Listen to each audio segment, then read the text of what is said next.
Hey, good afternoon, all. Had your lunch? Can you hear me? Testing one, two, three. Yes, Good afternoon, afternoon. Can sir. Okay, good. Uh, Today, two of your colleagues can't make it. They have to work on Sunday. That's tough. So today, okay, maybe the others will start to drift in shortly, lah.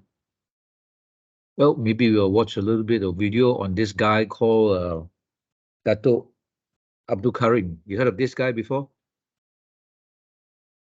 Never? Dato Abdul Karim.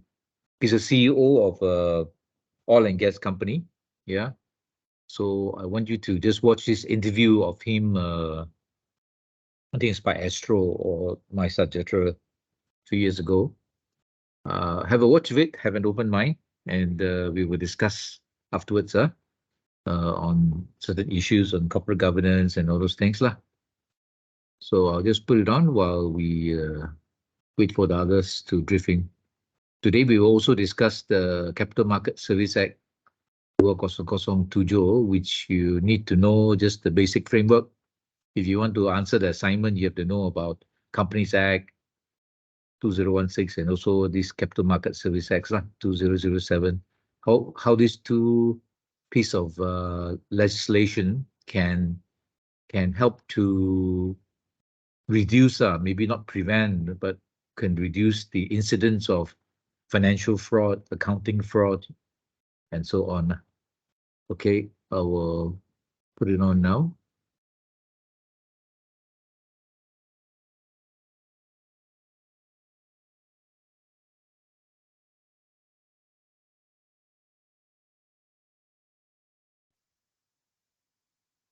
Lepas rancangan kami sebelum ini, anda boleh pergi saja ke YouTube.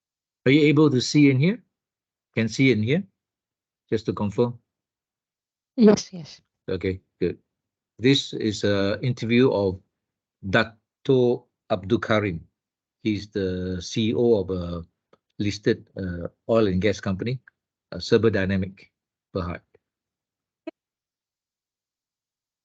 Type saja Sejahtera Asia dan jangan lupa ikuti kami di sosial media di Facebook dan juga Instagram Sejahtera Asia. Dan tanpa melengahkan masa, kita akan memperkenalkan tetamu istimewa kita pada hari ini. Kita ada Datuk Dr. Abdul Karim Abdullah, Group Managing Director Chief, dan beliau akan membincangkan topik berkaitan dengan serba dinamik terus ke puncak.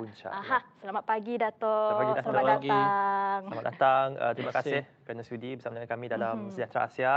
Kami sangat berbesar hati kehadiran Datuk berada di sini. Ya, terima kasih. Baik, Datuk, sebagai permulaan mungkin kita boleh kongsikan serba dinamik, syarikat yang dibangunkan ataupun dihidupkan sendiri oleh Datuk sendiri, mungkin boleh kongsikan apakah serba dinamik ni? What is about serba dinamik? Well, I put it in a very simple word. Serba dinamik adalah merupakan satu kumpulan syarikat yang in English terminology we say that is engineering company that provide integrated solutions to the entire sectors within its expertise, domestic and also globally. Jadi why how did it started? You know, how did you started this company? What triggered it? Yeah, it started off way back in 1993. Okay. When I myself, together with the partners during that time, feel that we want to have a more meaningful life in understanding and practicing the engineering theory that we have undergone during our university time. Okay. And of course, during that time, I was working with our national oil company, Asyam Bintulu Fertilizer Sdn Bhd, which is one of the subsidiary of Petronas Group. Okay. And of course, being the national oil company, pelibatan harian banyak terjurus kepada perancangan dan juga pengurusan mesyuarat dan seumpamanya. Tidak mempunyai peluang yang mencukupi untuk apa istilah dia hands-on practical to understand the engineering aspect of what we have learned. Okay. Jadi saya melihat bahawa masa adalah amat penting di sini dan kehidupan sebagai kontraktor adalah cara ataupun jalan yang paling baik untuk mempraktikkan konsep teori yang dipelajari. So with that, I actually put in the resignation to ASEAN Bintulu Fertilizer. But of course, it is through an amicable kind of agreement. And in fact, I need to pay back my scholarships that I use from Petronas. So lebih kurang that is history. Is what I've like to say here. So it made so it was a good choice that you actually probably resign and start up your own company. Yeah, but during that time, I was also a bit concerned because I've never gone through entrepreneur journey yet. Okay. And during that time, I'm still quite young. I was there at the age of 28 years old. Okay. And it's also concerned whether I can make it or I can't make it. But again, it is the interest and the motivations that really move me to say that give a try, and we see and how to mitigate if the situations that not goes the way that we want. So itulah risiko yang diambil oleh Datuk. Dan sekarang menjadikan beliau sekarang ini sebagai seorang yang sangat berjaya, yang disegani orang ramai.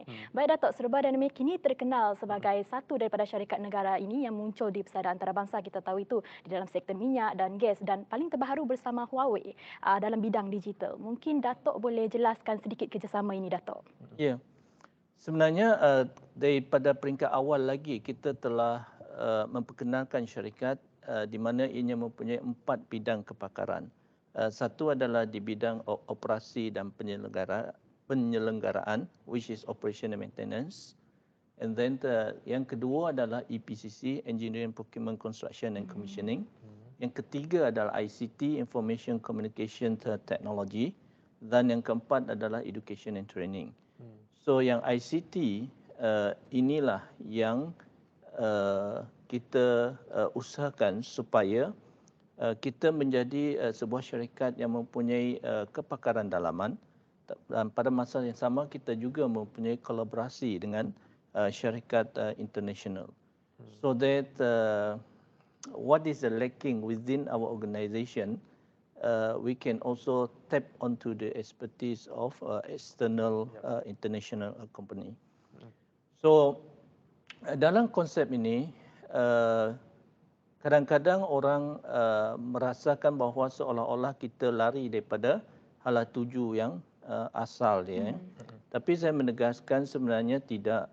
Sebab bahagian digital ini adalah daripada peringkat awal lagi kita mengatakan bahawa kumpulan Serba Dynamic mempunyai kepakaran dalam ICT.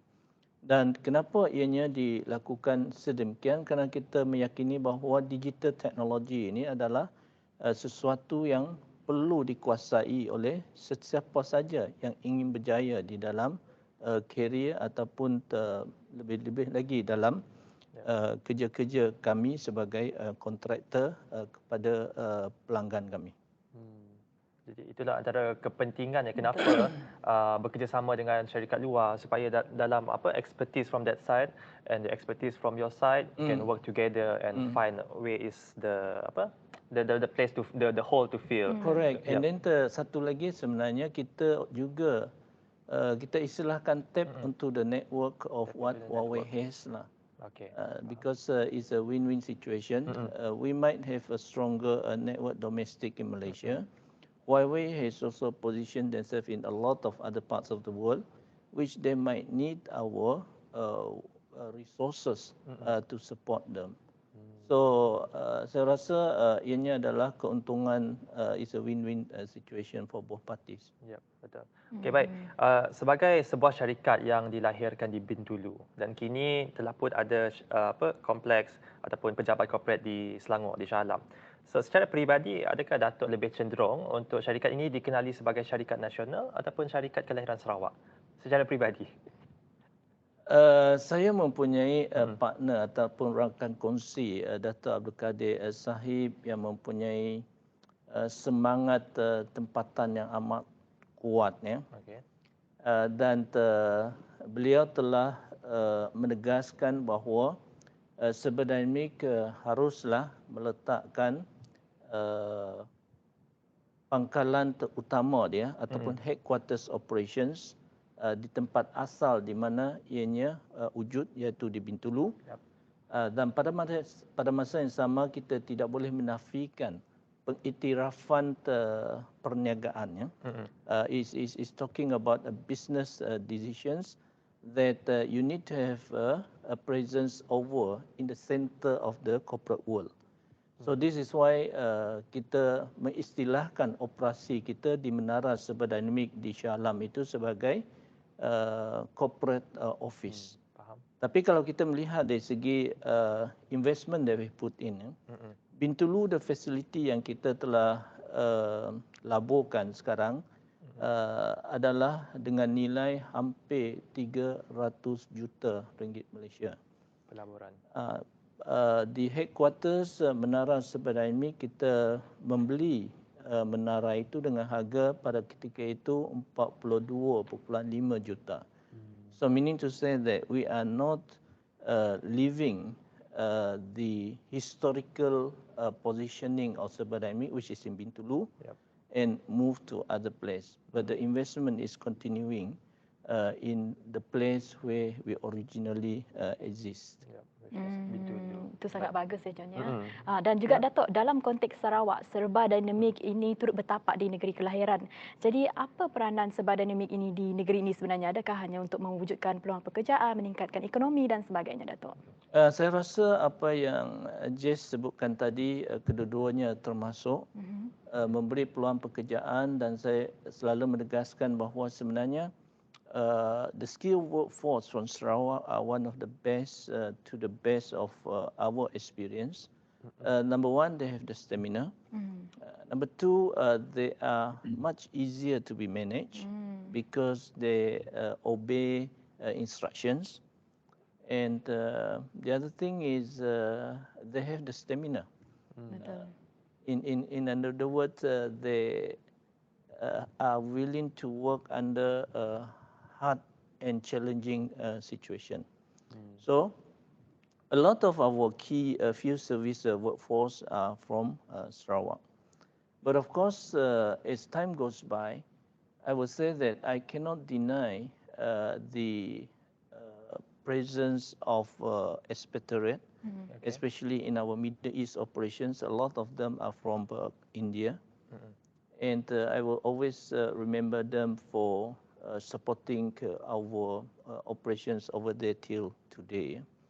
So if you combine it, everything, it is a multinational company with different races and with different nationalities. So back to Sarawak, we have a very strong, I would say, love to our state, Sarawak.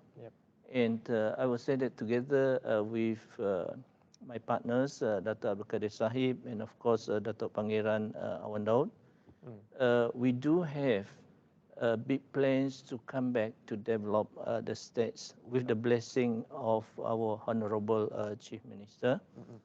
And especially we are looking at the telecommunication aspect, the internet connectivity aspect, especially looking at what we call it as the underserved and the unserved area. So this is also very important in terms of the corporate intentions of the Cyberdynamic Group. Sebab kita telah memasuki satu fasa di mana kita melaburkan investment yang agak tinggi in human resource, in equipments, and of course the research budget they have put in to develop what we call it as the frontier technology in line with Industry Revolution 4.0 requirements. So all these things need good internet connectivity and coverage. So it actually will support our initiative. Yep. At the end of the day, the whole system needs to be integrated together. Of course, so that's why we need connectivity. Baik, menarik sebenarnya topik pada pagi ini, Jess. Betul. Dan Banyak lagi ya, Jun. banyak lagi yang kita nak kupas dan kupas. banyak lagi yang kita nak bincangkan selepas ini. Kita akan berehat sebentar. Jumpa selepas ini hanya dalam Sejahtera Asia.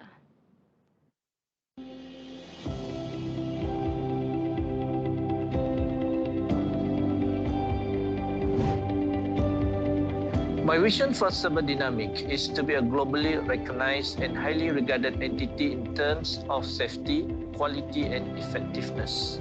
We want to be the first and the best option so that the customer do not need to look for other options. Cyberdynamic now has offices and service centers in United Kingdom, Bahrain, Indonesia, and United Arab Emirates. The immense growth of this organization is due to the great mind and the people that are part of this well-oiled machine.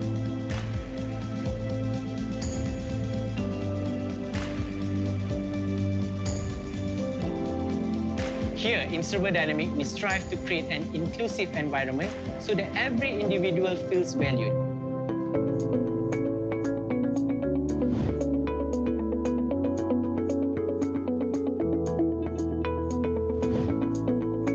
Cyberdynamic promotes an atmosphere that fosters friendship and loyalty. With the teamwork that we have, the organization becomes more efficient and productive. Cyberdynamics IT capability is vital to ensure sustainability, especially with the emergence of Industrial Revolution 4.0. People from all walks of life make up the staff members of Cyberdynamic.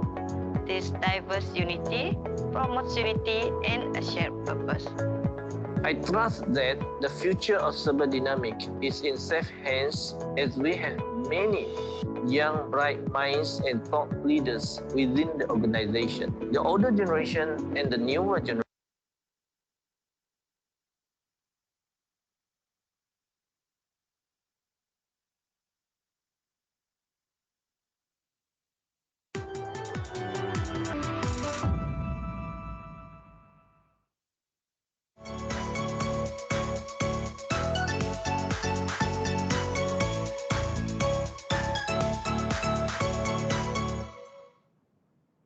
Kembali lagi bersama dengan kami dalam Sejahtera Asia. Kepada anda yang mungkin baru saja menyertai kami, pada pagi ini kita membincangkan mengenai Cyberdynamic terus ke puncak. Dan untuk itu kita bersama dengan Datuk Dr. Abdul Karim, Group Managing Director dan Chief Executive Officer Cyberdynamic Group. Baik, Datuk, kita nak tanya, pada diri Datuk sendiri secara peribadi, apakah cita-cita Datuk untuk Sarawak dan bagaimana ia boleh dicapai? Pertama, saya rasa saya ingin memainkan peranan sebagai penghubung kepada pihak-pihak yang nombor satu kurang mendapat maklumat dan tepat mengenai Sarawak. Kedua adalah juga untuk membuktikan bahawa Sarawakian ataupun orang-orang Sarawak mempunyai kepakaran dan juga kepintaran dari segi teknologi dan juga perkara-perkara lain yang dimiliki oleh mereka-mereka di negara-negara yang maju. Jadi untuk yang poin yang pertama, kadang-kadang there are a lot of misinformation about the state of Sarawak. Way back about 5 years ago, I still remember that people think when they talk about Sarawak, people is still living in the tree, in jungle, and so on and so forth. And if you remember, way back about a few months ago, news has been viral around saying that there are students who climb up the trees, trying to get the internet connectivity and so on. And that actually, from another angle, reinforce the thinking that, yeah, this is true. People is still very backward and so on. So whatever it is, I think it's a challenge to be put on me as a Sarawakian to play the role to give the correct message about the state. And the second thing, the second point that I mentioned, I would say is we have to work hard to ensure that the foreign investment is also coming into the state of Sarawak. And of course, also domestic investment coming in from other states within the federations of Malaysia. And let's join hands together to develop this beautiful state, Sarawak. Alright, and also recently dengan kewujudan, okay, ini soalan luar sikit daripada Serba Dynamic, kewujudan Petros dekat Sarawak.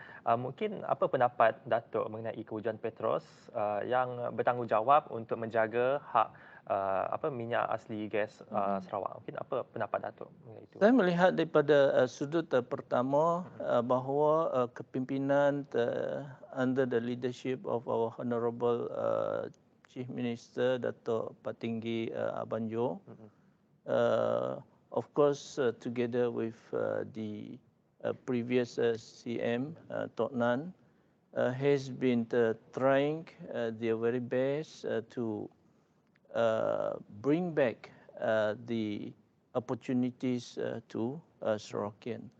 And the existence of Petros is evidence that that struggle has reached success level. So now it is going back to Petros to prove itself that the Sarawakian has this capability. And as a private entity, Serba Dynamic, we would like to look at the opportunities that we can collaborate with Petros. And then, of course, there are discussions ongoing. And hopefully Petros can consider also to give opportunity to company like us, which is originally from Sarawak, to tap onto some of the opportunities over in the state. Betul tu. Saya pun rasa setuju juga kalau kita jalinkan kerjasama dengan Betul. Petros ni sebenarnya Serba Dynamic ni. Baik Datuk, tahun 2020 dikatakan tahun yang sangat mencabar kita katakan, dan juga namun ini merupakan tahun yang sangat cemerlang untuk Serba Dynamic kerana berlakunya pandemik COVID-19 ini. Order book dikatakan telah menaik daripada 3 bilion kepada lebih 18 bilion. Jadi bagaimana Serba Dynamic mampu melakukan hal ini dan apakah tindakan Datuk sebenarnya dalam mengatasi cabaran pada masa tersebut, Datuk? Sebenarnya dalam perbincangan pihak pengurusan kumpulan Serba Dynamic, kita meletakkan satu perkataan yang amat penting. We call it sustainability. Jadi sustainability ini adalah salah satu attributes adalah mampu untuk menghadapi cabaran dan terus maju ke arah mencapai target ataupun the goals that we have set. So based on this, Serba Dynamic meletakkan dua noktah yang penting. Pertama adalah teknologi. Kita tahu bahawa Serba Dynamic we don't have strong cables, istilah yang biasanya orang guna.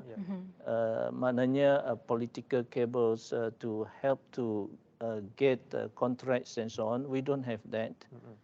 And of course, the other factor which people normally put on is, do you have a rich father or a rich brother and so on?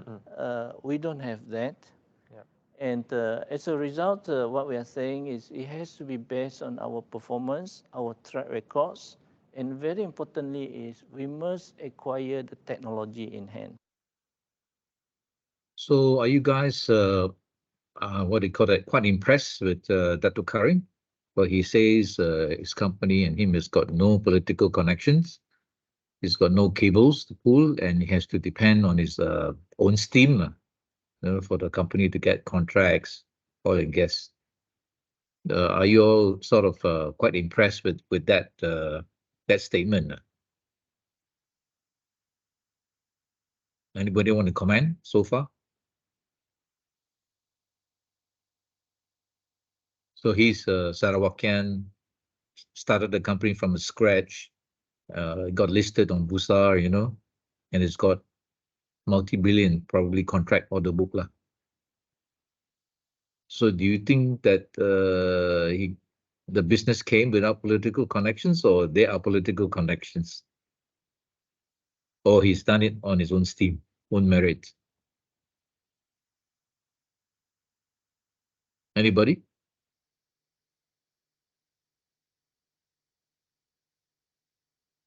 Have you heard of this company called Sabah Dynamic Berhad? It's listed on Bursa Malaysia. Nobody heard of it? Nope. No, first time, huh? Do you know, are you all investors in Sabah Dynamic? You probably say no lah, but actually all of you are investors in Sabah Dynamic because EPF, Employer Provident Fund, EPF invested a big chunk, yeah, in Sabah Dynamic shares. So indirectly, all of us, including you and me, are shareholders in Sabah Dynamic indirectly lah. Okay. So I think it's good for you to know about the background of Sabah Dynamic and Dato' Abdul Karim. If you have not heard about it, it's good time to know. It's also part of your assignment. Yeah. For exam, there should be a question on this company, Sabah Dynamic.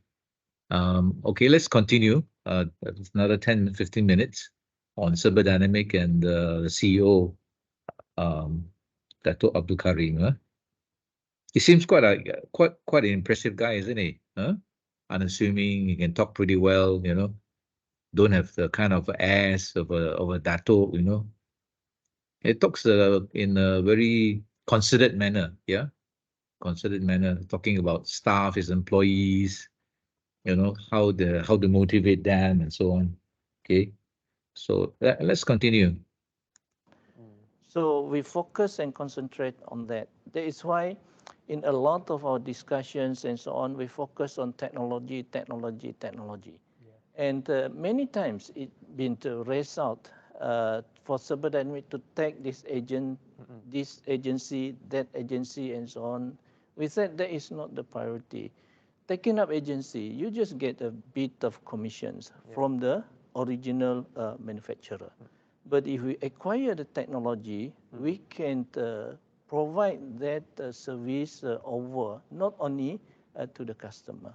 So from that aspect, we win and we manage to go through this difficulty. Wow. Antara Teknologi yang yang penting. Aha. Okey, jadi menarik. Sangat Betul. menarik, sangat memberi Saya pun dah inspirasi. terbawa-bawa Kan? dah mendengar. Nak lagi dengar. Okey, kalau anda nak dengar lagi apa yang akan dibincangkan, kita akan berehat sebentar dan selepas ini kita akan kembali lagi bersama dengan Datuk Dr. Abdul Karim Abdullah. Jumpa selepas ini.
Kembali lagi bersama dengan kami dalam Sejahtera Asia. Baik, sebelum kita berehat tadi, ada VT yang menunjukkan latihan secara virtual. Dan itu juga adalah salah satu projek ataupun salah satu inisiatif daripada Serba Dynamic.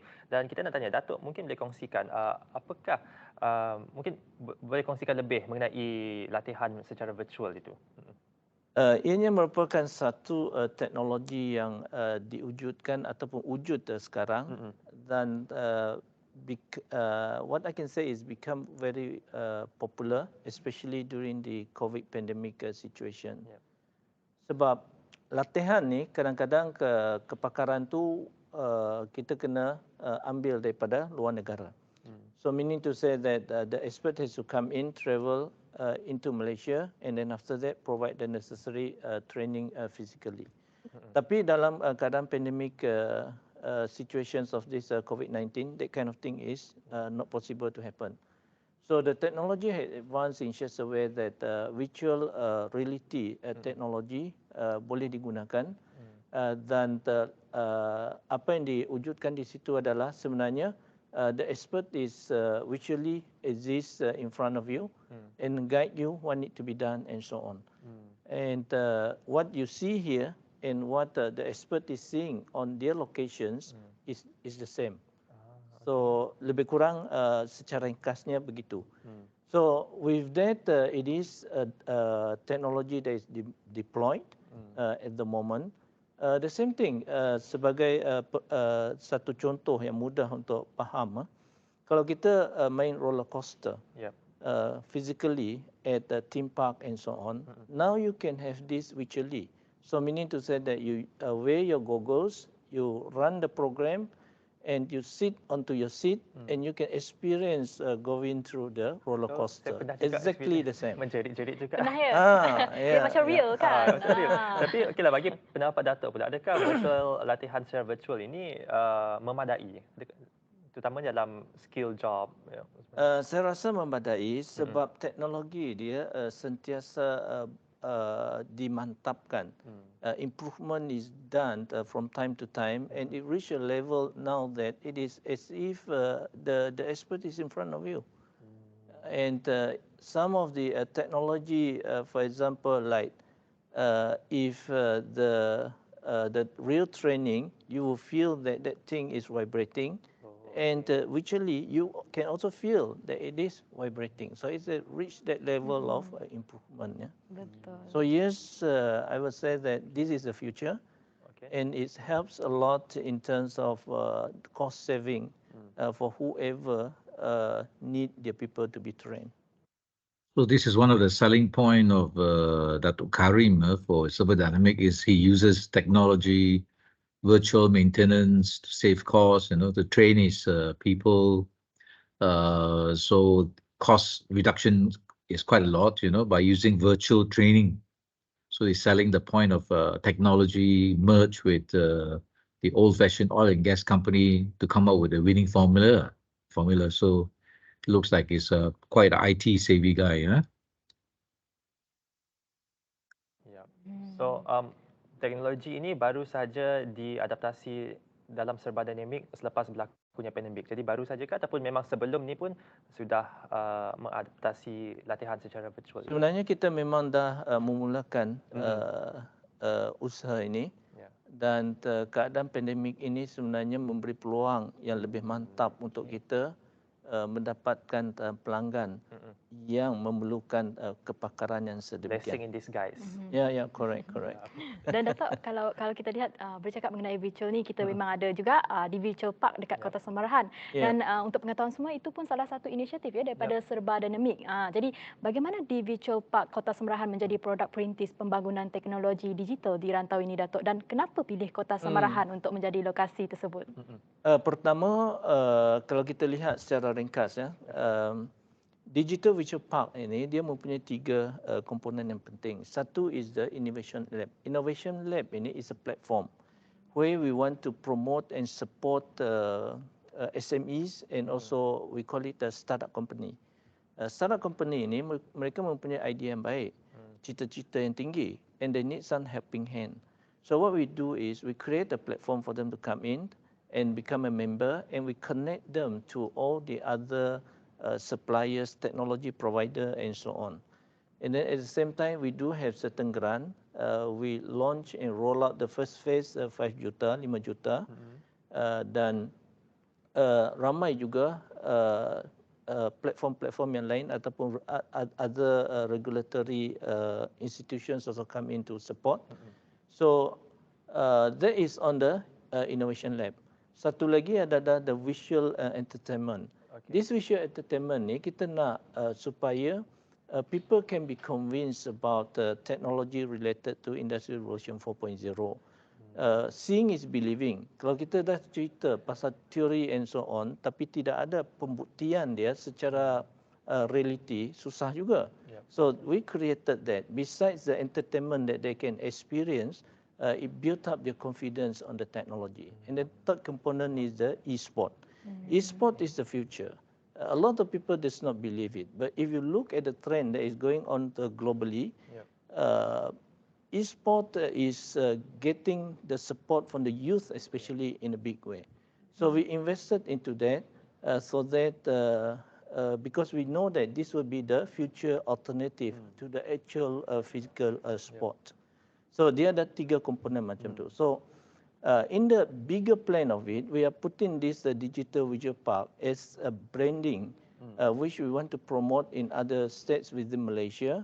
Even more in Bangi, we have launched it, but it's not the full scale. It's just one component of the visual park. Kelantan has more or less accepted the proposal.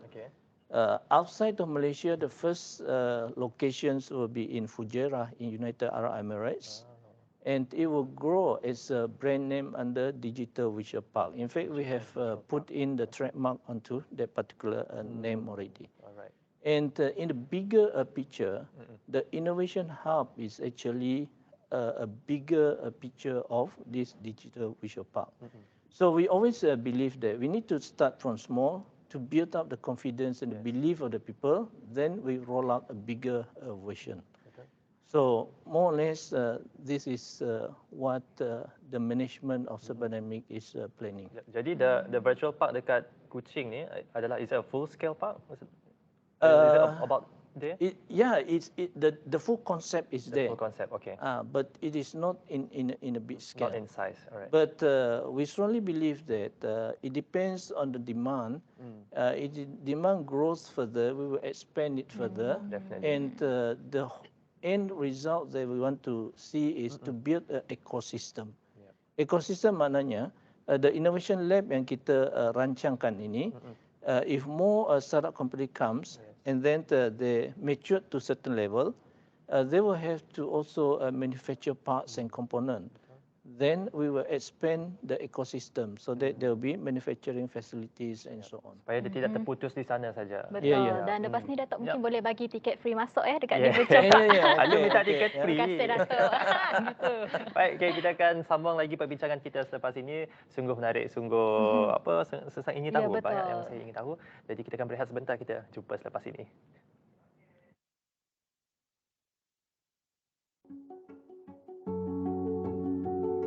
After achieving certain goals, there is other bigger goals for you to achieve, and it should never end.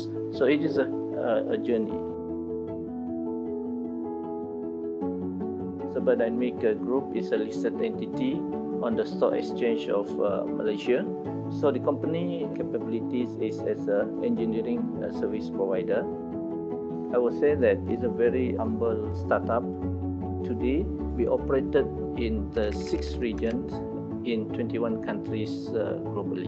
We always have the intentions to go out of Malaysia. We faced difficulty when we started our first job in Qatar because when we go to our local bank, they could not really entertain our request for our projects outside of Malaysia.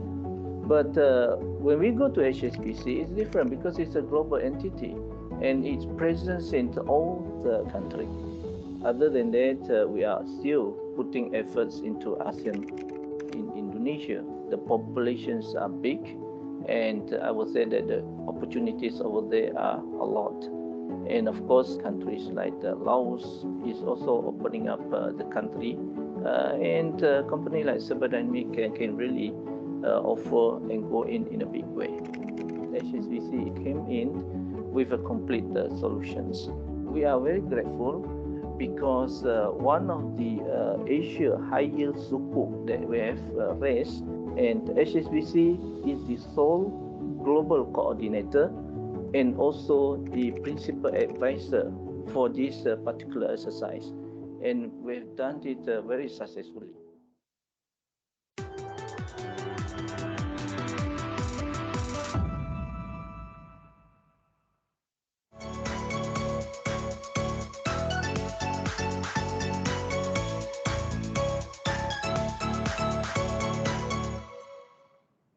Baik, kembali lagi di blok yang terakhir. Masih lagi bersama dengan saya dan juga John. Dan masih juga bersama dengan Dato' Abdul Karim Abdullah, iaitu Group Managing Director Chief, Executive Officer. Baik, sekarang ini kita akan meminta pandangan Dato'. Pandangan Dato' betapa pentingnya sesebuah organisasi mempunyai kepakaran dalam pelbagai bidang, different capabilities orang katakan. Dan untuk memastikan ia mampu bertahan menghadapi pelbagai tahap ekonomi. Apa pandangan Dato'? Saya amat setuju dengan kenyataan tersebut, Jess. And cuma saya ingin menekankan satu perkara yang penting, kepelbagaian kepakaran itu tidak boleh lari daripada kepakaran yang asal dia. Sebab kalau kita diversify too much and we are not expert and good in that particular area, so at the end of the day it will not help also. So we have to diversify, but does not run away from our core expertise. And that is what we have been doing actually. Maksudnya tak salah mempunyai pelbagai capabilities, tapi kita kena stick dengan satu-satunya yang core capabilities yang kita ada sebenarnya. Betul. Jadi saya sangat setuju dengan pendapat Dato'. Walaupun saya boleh mengacara, boleh baca news, Tapi you need to know what is your betul, core. apa our core ni sebenarnya. Dan juga Dato', bagaimana sejarah penglibatan Dato' dalam menerajui 3 syarikat? Saya rasa 3 syarikat mempunyai kepakaran yang berbeza, dan ianya tidak bertindih di antara satu dengan yang lain. So what it means here is actually support each other or it complement each other. So at the end of the day, it's a complete solutions that we are providing to our customer. Seperti yang kita tahu juga, sedia maklum kita sedia maklum bahawa Cyberdynamic ada menubuhkan satu makmal inovasi di Institut Teknologi India di Chennai. Jadi bagaimanakah ia telah berjaya menarik ramai profesional dari bidang lain untuk bersama dengan Cyberdynamic?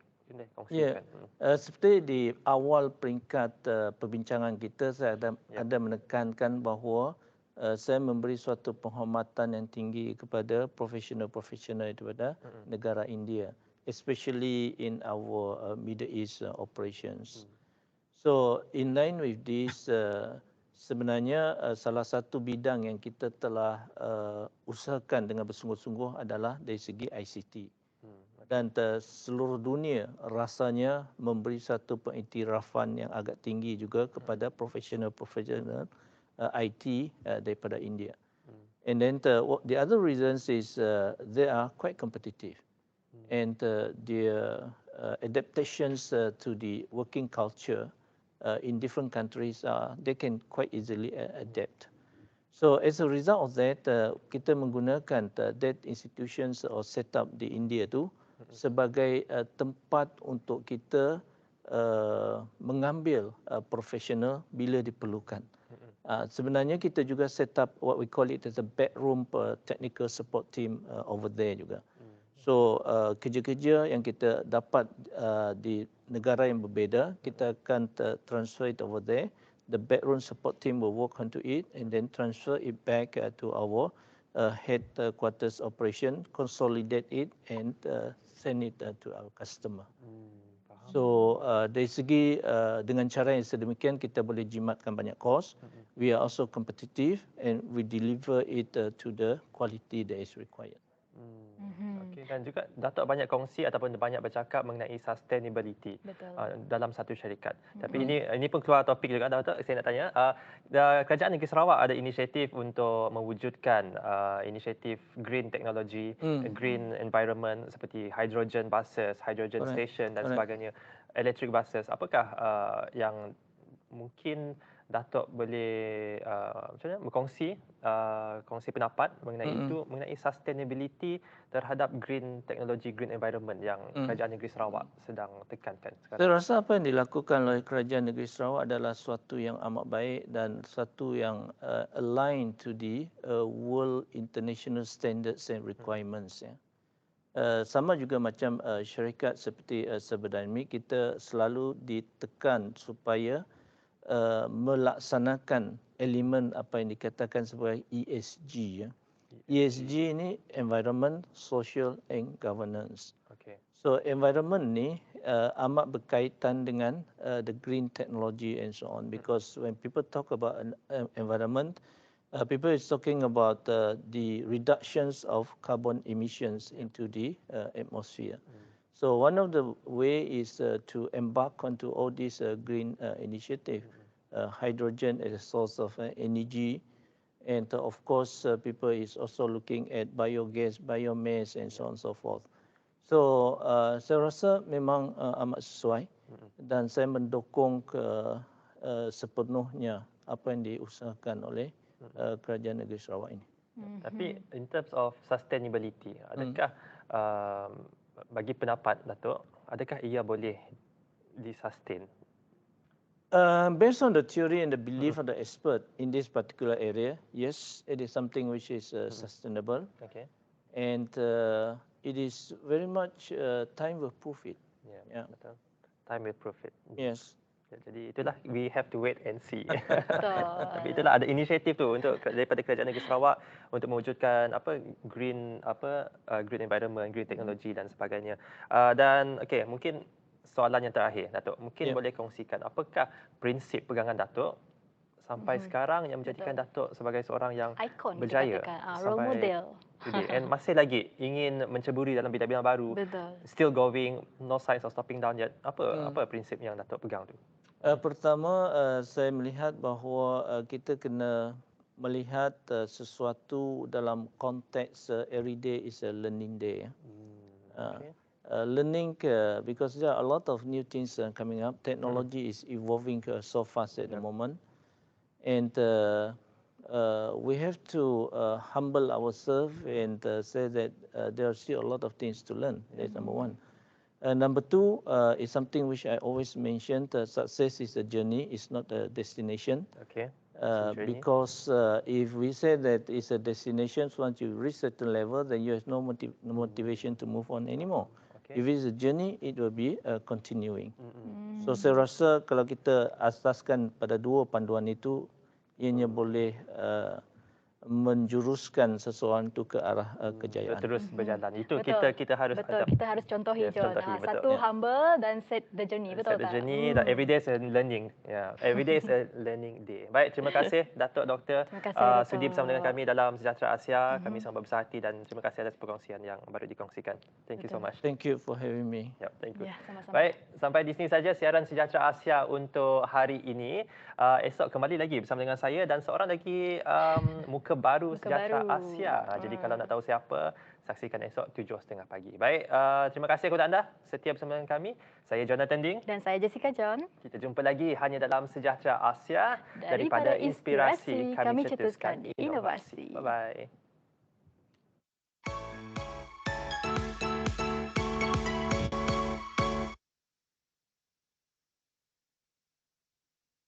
So, are you impressed with Datuk Karim? You know,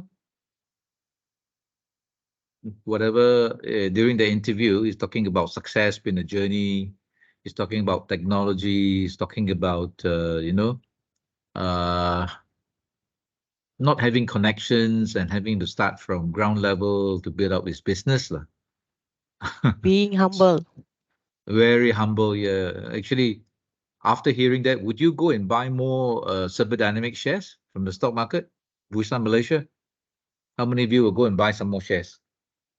you're already investors, because EPF has bought a big chunk in it some years ago, employee provident fund lah.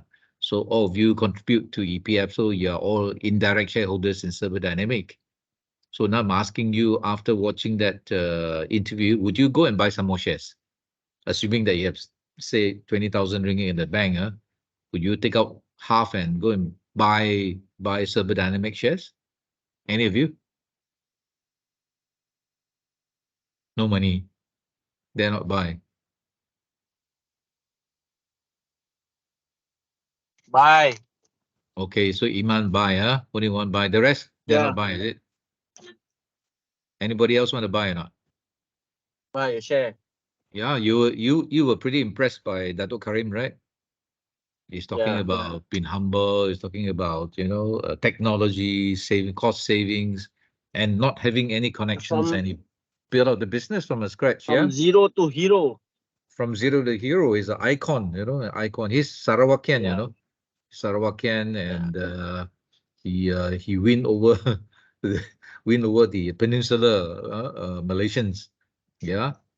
So Iman will be a first investor. He go and sell his house and buy everything. Buy a Server Dynamic. Okay. Let me tell you what happened.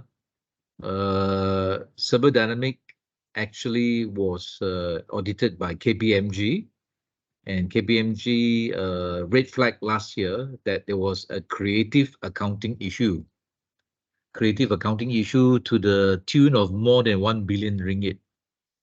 More than 1 billion ringgit. And KPMG is a big accounting firm, auditing firm. So they highlighted that there were allegedly fictitious sales, fictitious creditors, fictitious debtors, and a lot of the contracts may be fictitious also. So what KPMG did was they flew overseas to Dubai and overseas location to try to verify the addresses of the clients and the suppliers and so forth, but they did not find those addresses there when they went over to verify. So what happened was this KPMG report was whistleblown to the Securities Commission, and then the Securities Commission conducted a raid on Server Dynamics office in Shah Alam, and during the course of the raid, they found the rubber stamp, company stamps of the customers and the suppliers in the office. So the question that's been asked is, what is Server Dynamic doing with the official stamps and documentations and rubber stamp and seals of all those so-called customers and suppliers and contractors?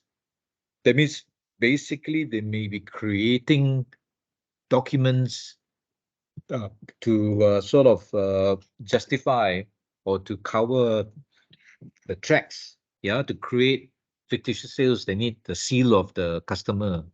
The customer may be their own kaki own people So the suppliers and contractors may be also their own people or their own connected persons to what they call that, to create a fictitious and fake trail, to inflate the sales, the jualan, and the profits of the company.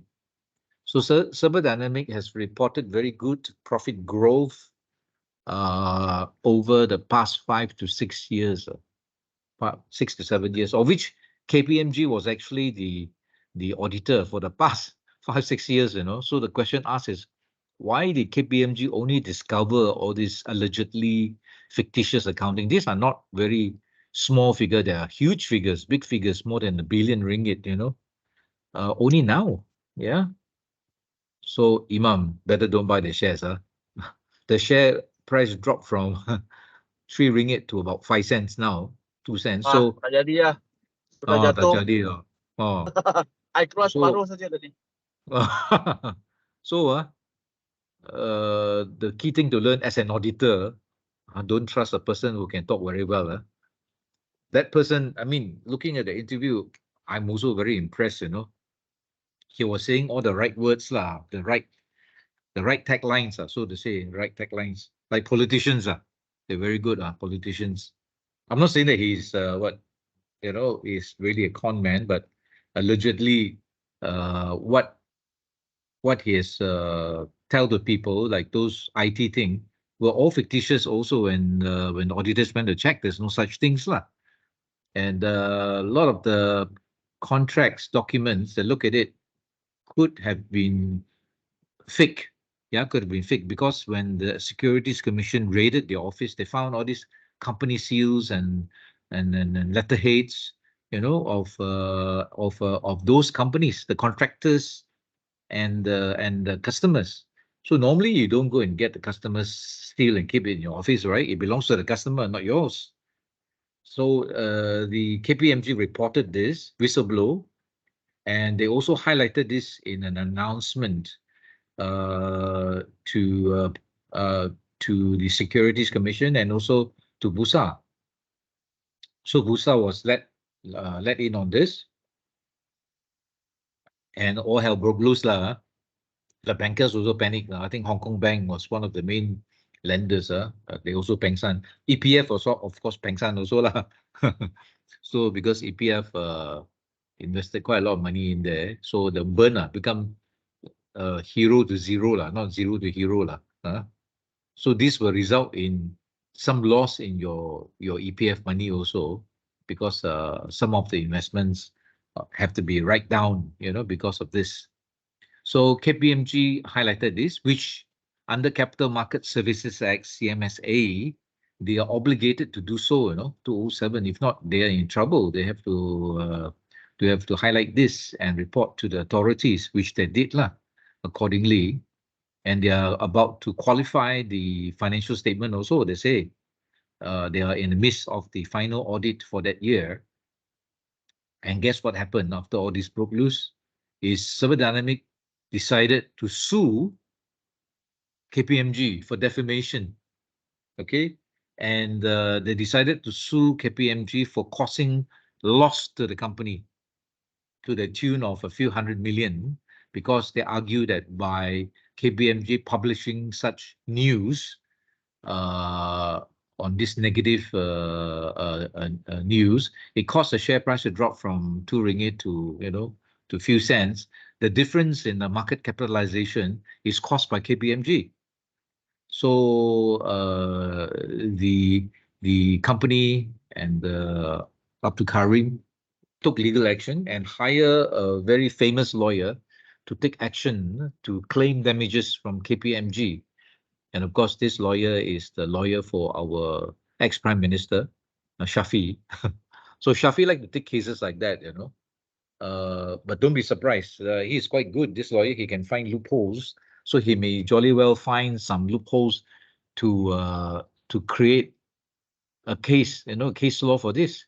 Although the Act say that you cannot sue the Companies Act 2016 say that you cannot sue the auditor for defamation if it's done in the course of the audit. The law got loopholes, gray areas. So a good lawyer may be able to find some loopholes to to cause some concern, yeah, and can overturn what the intention of the Companies Act is lah. So KPMG was very afraid. Why? Because they already lost a lot of money, because they got involved in 1MDB and they had to pay a few hundred million penalty settlement. And then in overseas, KPMG also got a few scandals on audit where allegedly they have not done a good job, so they had to pay quite a lot of fines and pay a lot of settlement, out of court settlement, to settle those cases lah. So KPMG understandably is very, very jumpy lah, very jumpy. Okay, so looking at that interview, it was a very good interview. Anybody who's watching it probably will be taken in by the charismatic Dr. Karim. He talks very well. In fact, I have met him a few times during those times when he was promoting his company as an analyst. We can have Teh Tarik and he will talk to you in a very nice, friendly manner with no airs, so he's a talented what do you call that, networker. Yeah, networker. He can bond and makes you feel very comfortable. Yeah, very comfortable. So one of the common characteristics of famous fraudster and con people is they are very good at this. You know, they can talk the bird down the tree lah. And they say that the one that have a straight face and talk very well is the one that will really, you know, really cheat you. And after that, you say thank you to him some more. Yeah. So be careful, you know, think carefully, check what he says, you know. I talked to him personally over lunch, and I was impressed. But when we checked the financials, you know, looking through the annual reports and accounts for the past 5 years, we noticed that although profit was increasing, but cash flow statement did not show increase in cash. In fact, it was depleting. And the company did a lot of placement. That means they keep issuing new shares to new investors. And the money actually came in the form of new shares and from bank borrowings, a lot of bank borrowings. Not the cash flow were not created from the operations.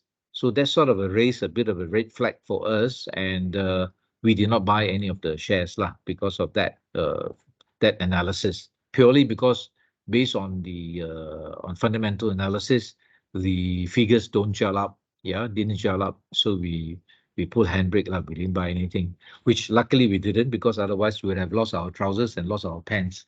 Okay. So this is a case study for you all. So the Securities Commission raided the office and established that there is a very good case against Abdul Karim, the CFO and executive director, and the company for fraudulent accounting. The evidence were overwhelming, you know. They have all those evidence from the raids, yeah.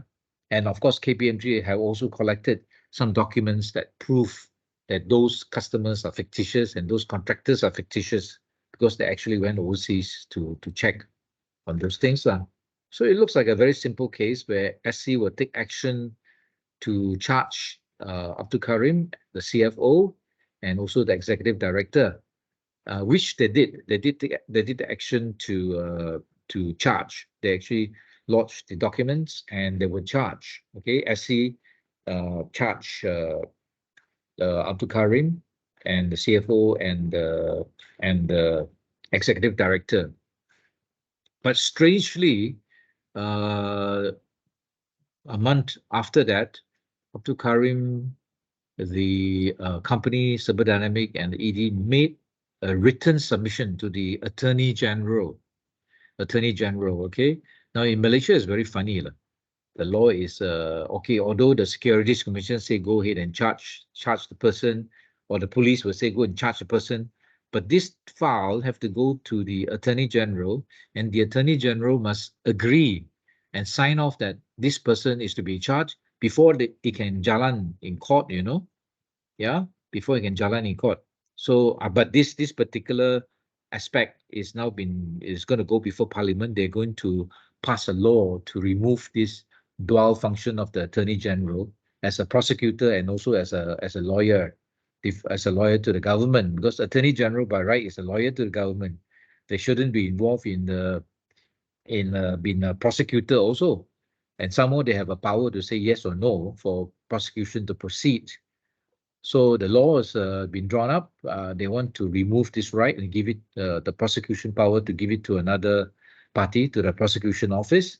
And Attorney General should really just be looking at the law and the defense lawyer for the government. But this is pending. So in the meantime, the Attorney General has a power to stop the prosecution. But in this case, after reading the submission of Abdul Karim and also the executive director and CFO, and by the way, this submission is also P&C. You cannot get access to it. The Attorney General is of the view that the charges should not proceed, and that Abdul Karim, CFO, and the ED should be given only a compound fine of 1 million each. So this is a pretty good deal, if you ask me. I think it's 2 million fine each, but they're given installment plans some more. 2 million fine for each of them, Abdul Karim, the CFO, and the ED. So it is a pretty good deal, because once the compound is paid, then the case cannot be prosecuted anymore. And if the prosecution have jalan, I think very likely they would have been convicted and will be sent to jail. So under CMSA, these kind of offences carry a 5 to 10 year jail sentence, plus pretty hefty fine. So I guess Karim and the CFO and the ED must be very, very happy with that particular, a directive from the Attorney General, right? So they quickly pay the fine, no problem to them, because probably they got money from somewhere behind the scenes from the company. All of them paid the fine, and they are free men. They are free men from all these charges, And imagine you only pay 2 million each, and the losses runs into almost 1 billion. Yeah, so in terms of the gravity versus the punishment, there's a very big gap between the two. So it's a slap in the face for the authorities like Securities Commission. So shortly after this directive to give a compound, in fact, it was they directed the SC to give the compound, which they are forced to, because the Attorney General is the highest level. Very shortly after the compound was being paid, the head of the Securities Commission, the chairman of the Securities Commission, resigned. I can understand now why, because malu, you lose face in this case. And also the chief of prosecutor, the prosecution in SC, a lady, also resigned, followed by a few other resignation. So they felt that, it was a slap in the face for them. They feel very humiliated. So they resigned. Okay. So this is a very interesting case study. Because under Capital Market Services Act, the act came out because they wanted to send a signal out that all such cases of creative accounting manipulation will be punished heavily. All right. But yet, in Serba Dynamic case, they turn around and overturn what the Securities Commission wanted to prosecute, overturn their right, stopped it, and then just gave a compound. So it sent a wrong message. So hopefully, when the amendment comes in, Parliament approved the splitting of the function of the Attorney General, Securities Commission will be happier, because then the prosecution power may rest with them. Yeah, they can say go or don't go, proceed or don't proceed, and there's nobody to stop them. So these are interesting case studies. Any comments from the floor? So Imam, don't buy the shares. No comment, sir. No comment. No comment. Yeah. I think better buy other. Yeah, you can buy buy other one. Buy other safer shares lah. I think Maybank should be okay. Maybank you can buy. Maybe you can. Besar. Bursa, Bursa yeah. saham. Yeah, Bursa saham. Actually, Maybank is corporate governance pretty good. They have check and balances and all those things. The system is in place. And if you buy 100 unit share, you attend AGM, you get 100 ringgit free gift every year, Yeah, free gift every year. Yeah, not bad. Another company. Every year free gift. Yeah, free gift. You register to attend the AGM. You have never attended AGM before, annual general meeting. Ada ke? None of you attended before. Yeah, ada. Okay. Afterwards, I will let you all attend a virtual AGM that I actually attended a few days ago lah. It's a Berjaya Corporation. You know Starbucks, huh? Now under boycott, right? Yeah. So they run Starbucks. They run a few businesses, Causeway, all lah. So I thought the AGM was quite good, and by attending the AGM, I get 100 ringgit voucher, free voucher. Yeah. Plus a free hotel stay in one of the Berjaya hotel in Malaysia lah. So that gift is worth about 200 ringgit. And I think the company probably is more trustworthy than Serba Dynamic lah. Yeah. Never mind. Afterwards, we will go to... It is same like SSPN. SSPM, no, different. SSPN is a saving. You're talking about those unit trusts. Unit trust is they collect your money, they go and invest in the shares. So you are a shareholder indirectly lah. But if you buy from Bursa, you buy directly, then you are the shareholder. You own the share directly. So you can buy shares indirectly via unit trust, or you can buy the share directly as a shareholder. But you buy shares as a shareholder, you can attend AGM, you can get dividend, and you can get what they call that, gifts lah, dog gifts lah. So I always register to attend because sometimes dog give very good like Astro, they give very good dog gift. Yeah. And also corporate governance, I think also better than in terms of check and balance. So for Serba Dynamic, you look at the board level, all the directors looks like a bit soft, they're not really independent to look after you. They're the friend, they are friend of this Abdul Karim lah. In my own view lah, this is my personal opinion, I can be wrong lah, is that, Abdul Karim is from Sarawak, right? So Sarawak, you have got your own political people there, you got your own power base. So I think federal government really needs the help, of Sarawak. So I believe that maybe Abdul Karim has got links to the power to be in Sarawak lah. Yeah, in Sarawak. So Sarawak is quite crucial to the government, right? So maybe the linkage are to politicians as well in Serba Dynamic. Yeah. This I could be wrong. Yeah, I could be wrong, but the punishment being given to Serba Dynamic is very, very, very light. Yeah, so light that many people also fainted lah. How can this happen? So internationally, this is the talk of the world.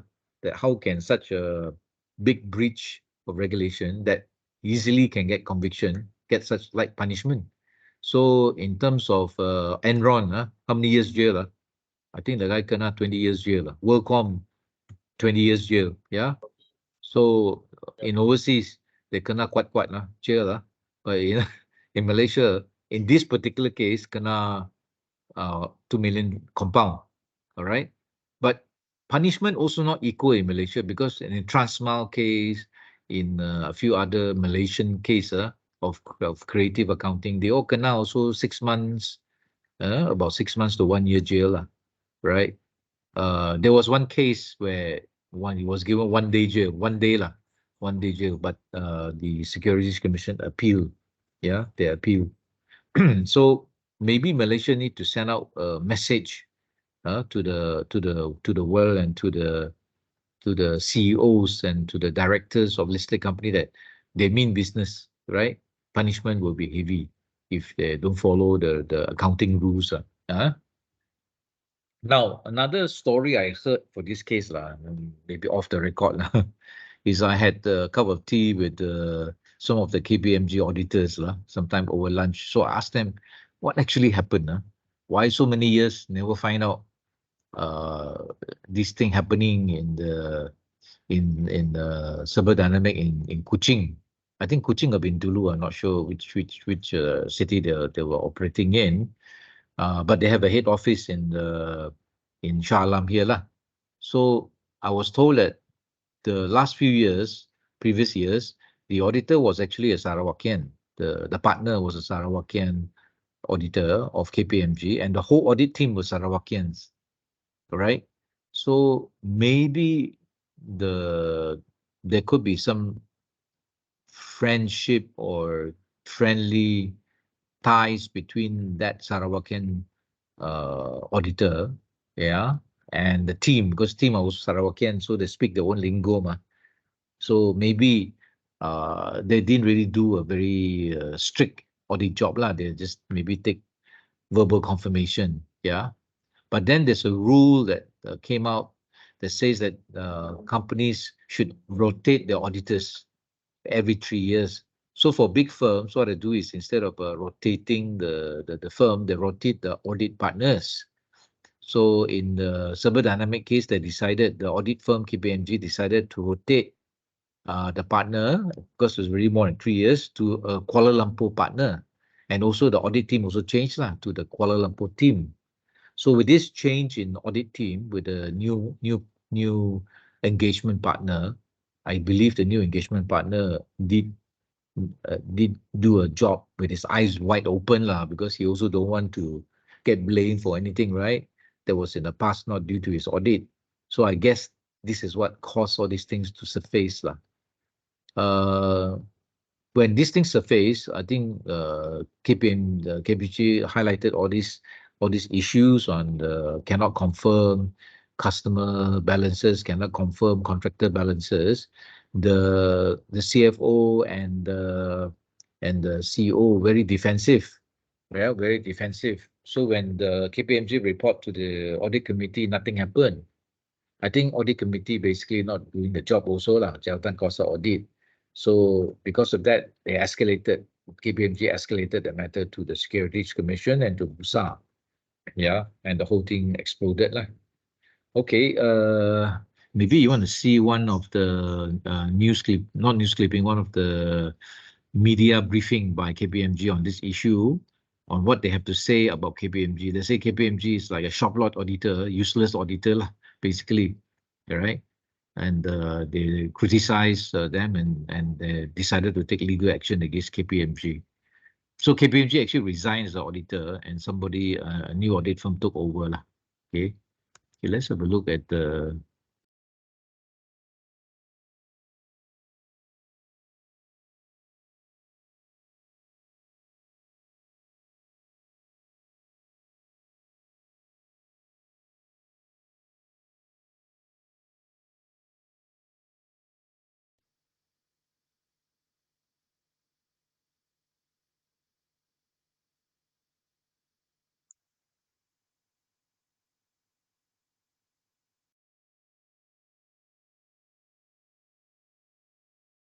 let me find the right slides for you all. Was a very interesting press conference where Server Dynamic called a special press conference to go and tembak the what you call it, the auditors.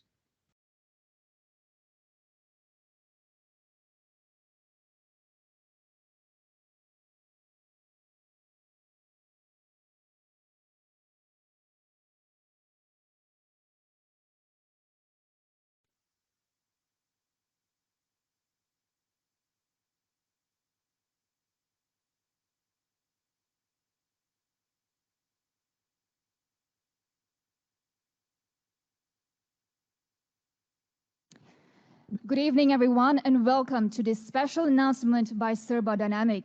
We truly appreciate members of the press for making time to be here today, even with the MCO restrictions. To people and members of the press joining us online via Zoom or YouTube live streaming, thank you for attending. We appreciate it. We will begin today's proceedings with a dua recital by Ustaz Nizamuddin Ahmad.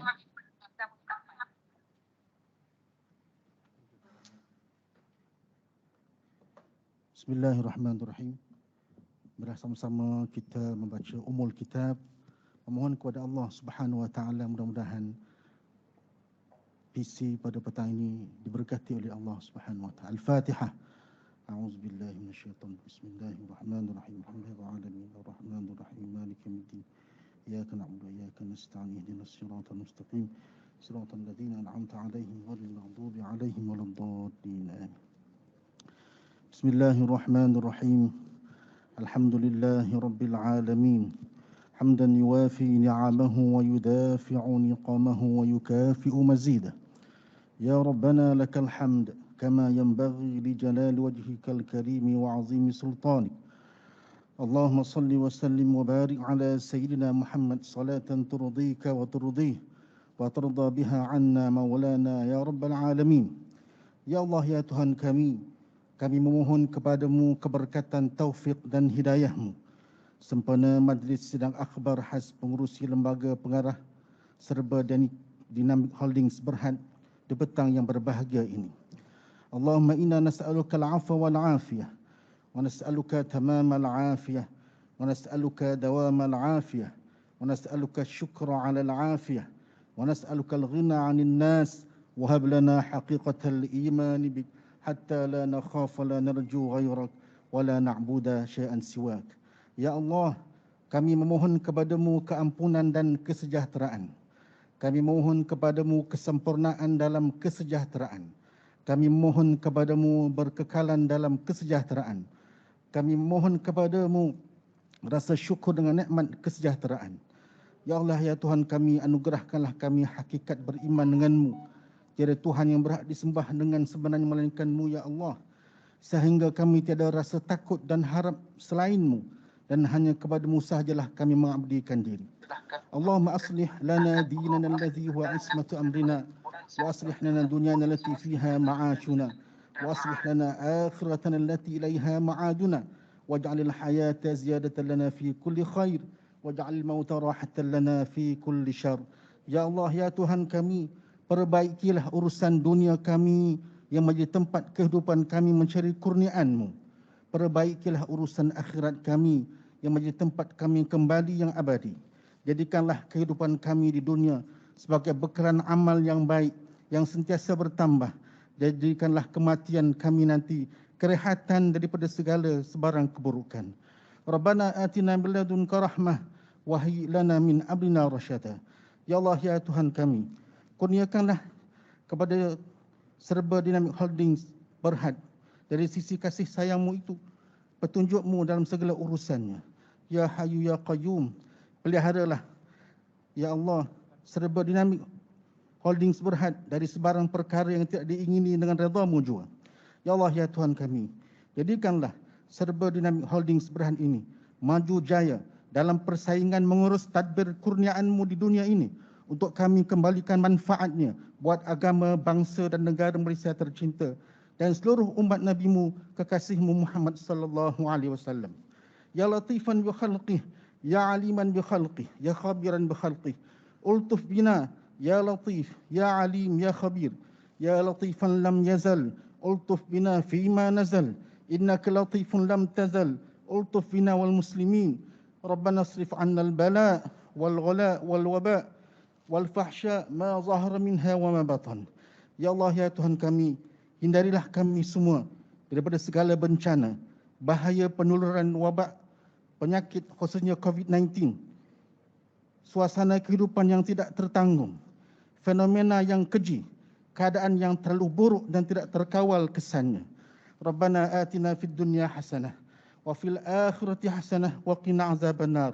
Allahumma ja'al jam'ana hadza jam'an marhuma وتفرقنا من بعد تفرقا مباركا معصوما ولا تجعل فينا ومن معنا شقيا ولا مطرودا ولا محروما برحمتك يا أرحم الراحمين.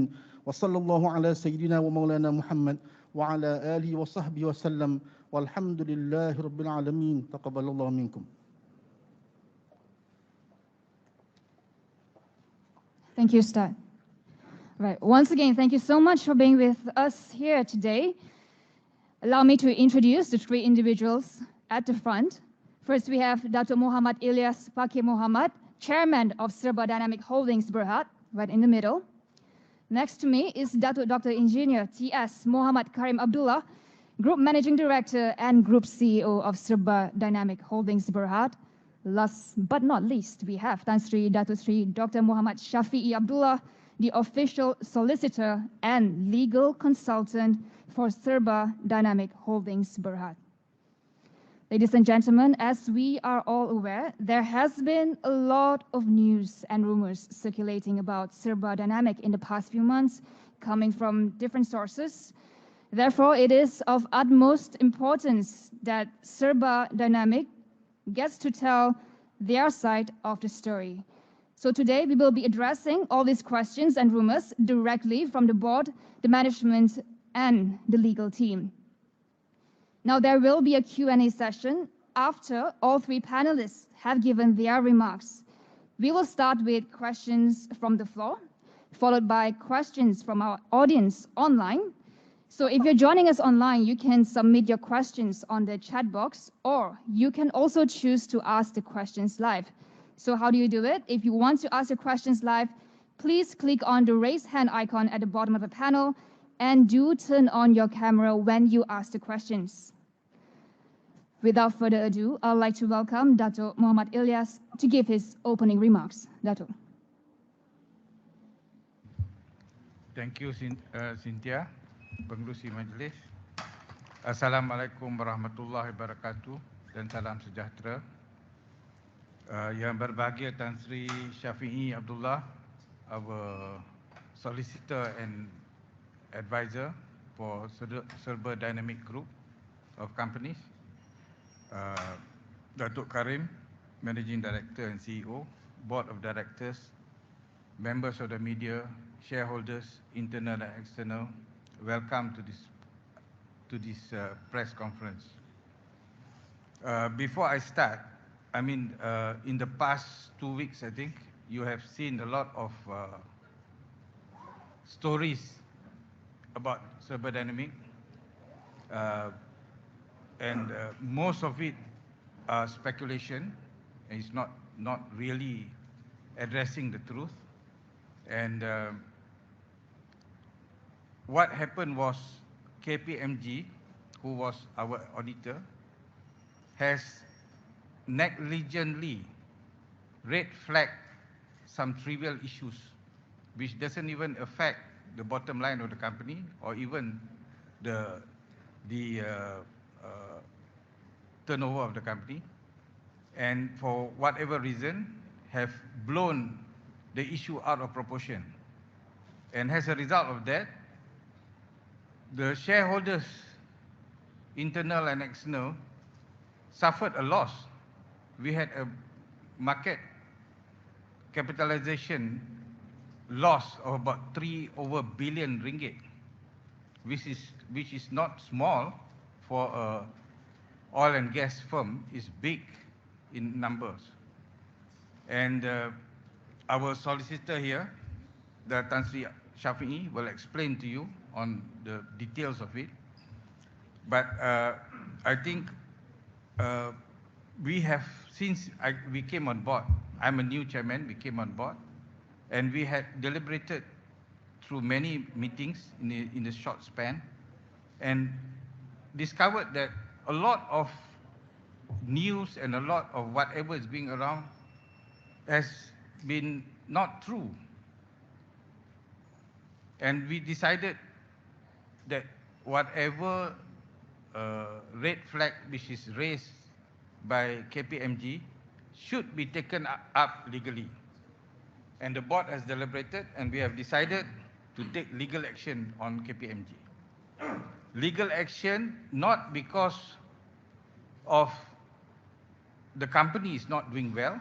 We are doing very well with 18 billion ongoing contracts, 6 billion turnover, and more than in profit in excess of 1 billion. The company is healthy, but the way the auditors, the external auditors, portray the company as though there is a lot of inappropriate things that has been happening. So to us, to me, as a new chairman of the company, I think we have to take action on whoever who start this red flag.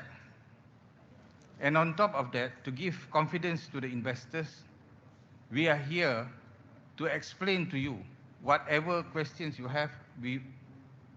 I am new, but in the short span, I've learned a lot of things. But Datuk Karim, as a founder of this company, CEO and managing director, will and should be able to answer all your questions, inshallah.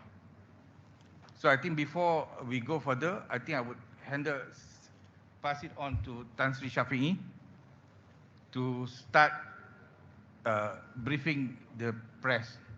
Please, Tan Sri. Good evening, and Assalamualaikum to everyone.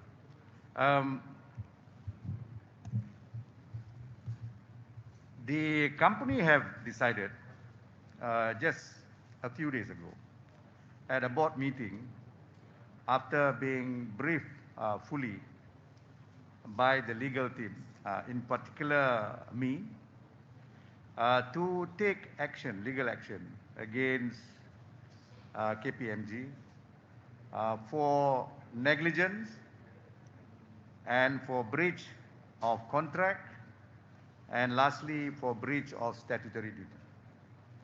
Now, we have taken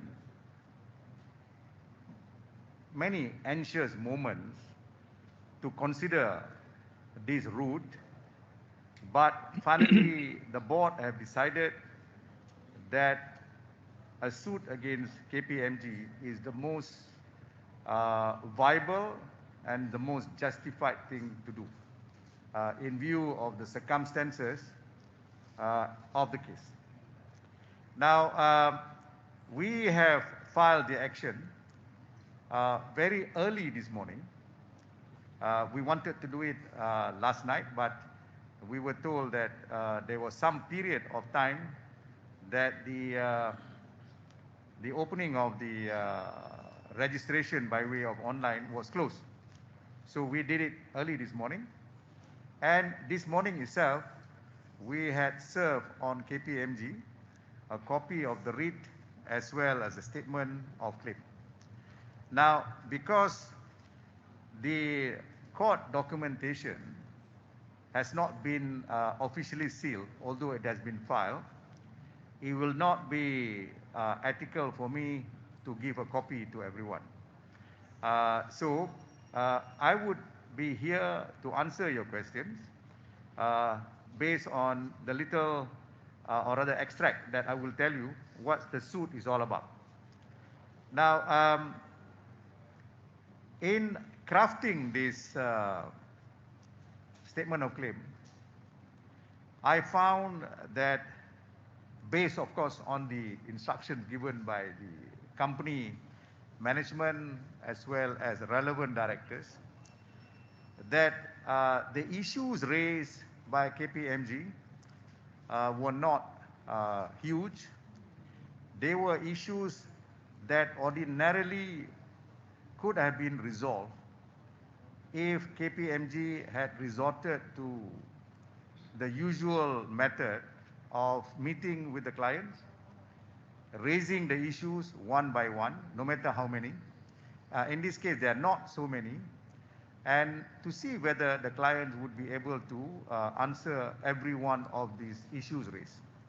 Now, I found that there was, based again on instruction, I found there was a failure in adopting the correct process of doing the audit. Over and above the substantive issues, whether or not the matters that the KPMG has sort of red flagged, whether they were justified to begin with to be red flagged.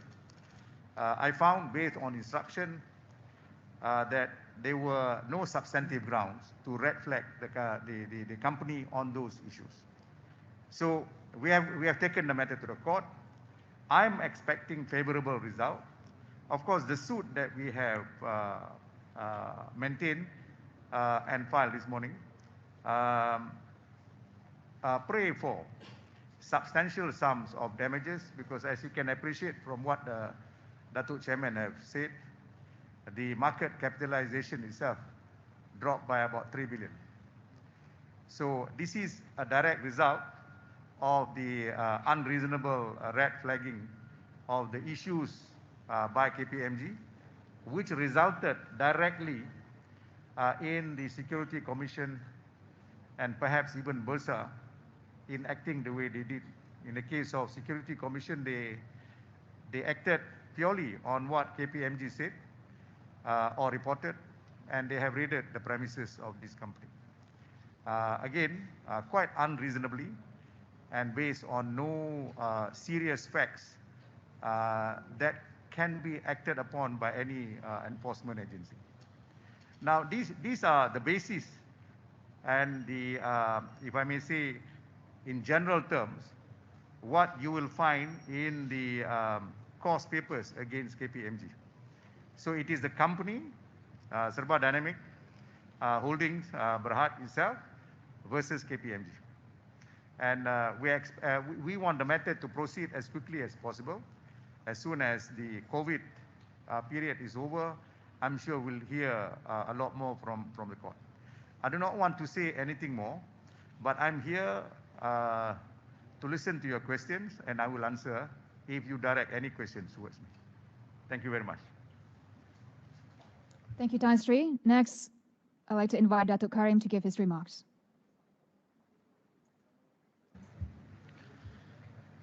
Assalamualaikum warahmatullahi taala wabarakatuh, and salam sejahtera, of course, to all the attendees of today's event.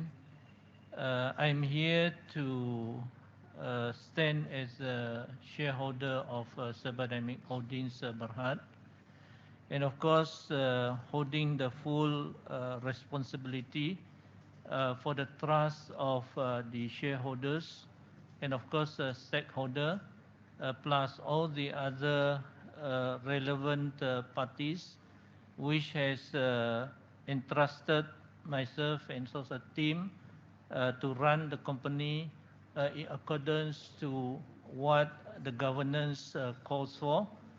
And I reiterate the statements that we have done nothing wrong.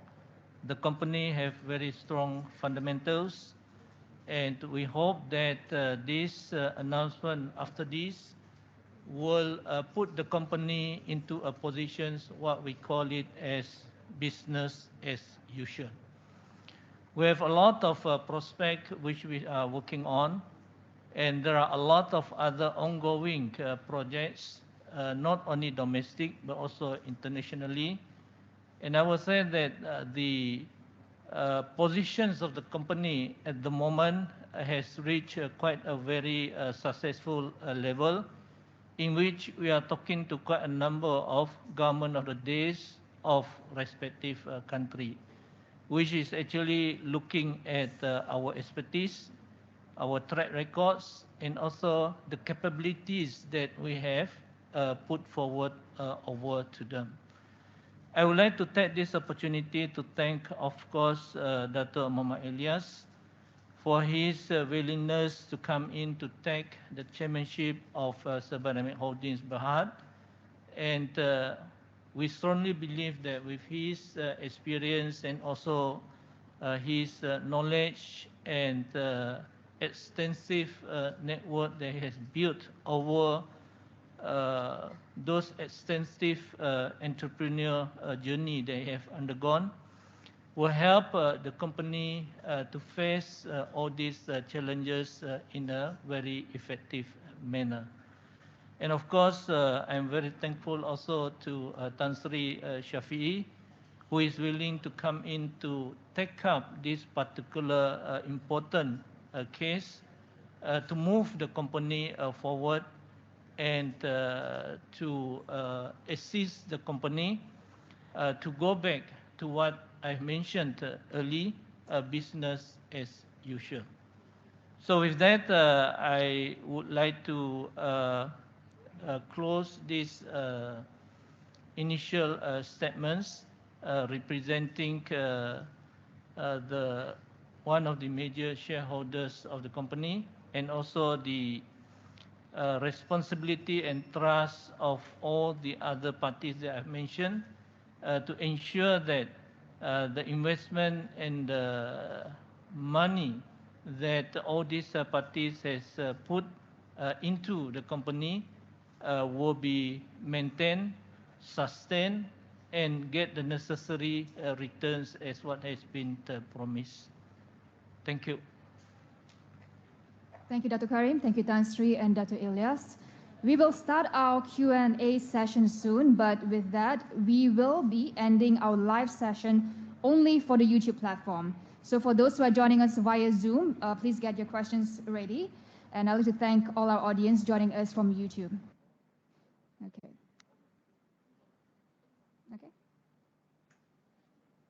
Okay.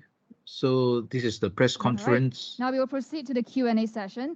Just a quick reminder to those joining us online, if you have questions, please put it in the chat box. Otherwise, if you'd like to ask the questions in, well, live, not in person live, but do raise your hand. So this is the press conference that they call, and it's unprecedented that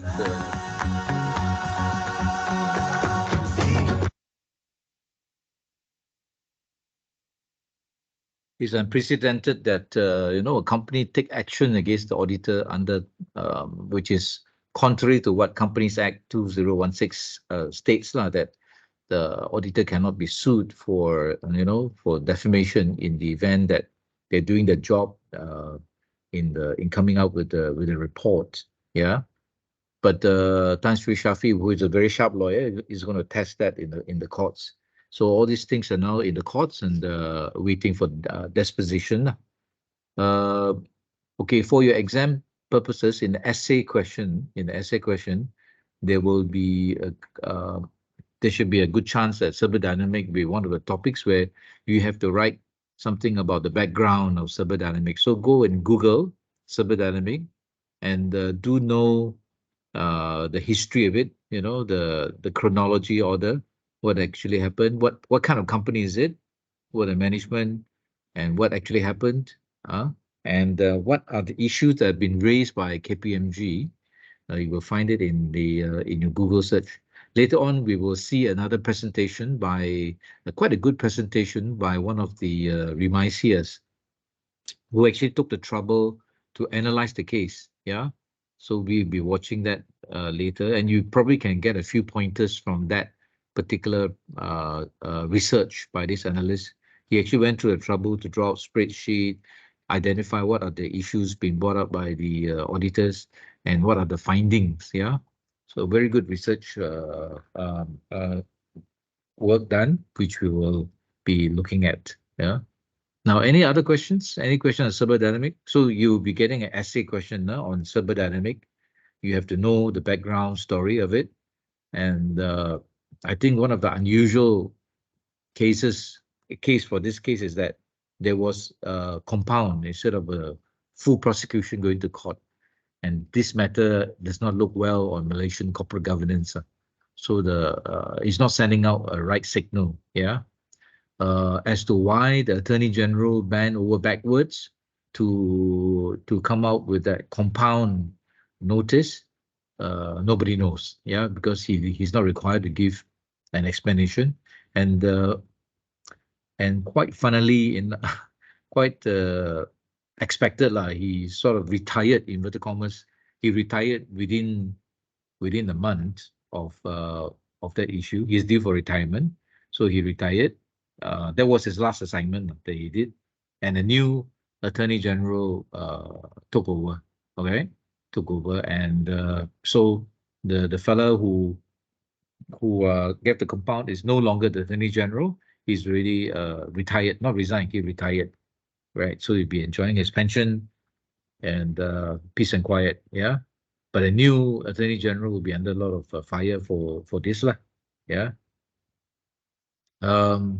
So in Malaysia, one of the things about in your essay that you write about is that we need to change our system, yeah, the power structure to be changed so that the powers are not concentrated in only in one person.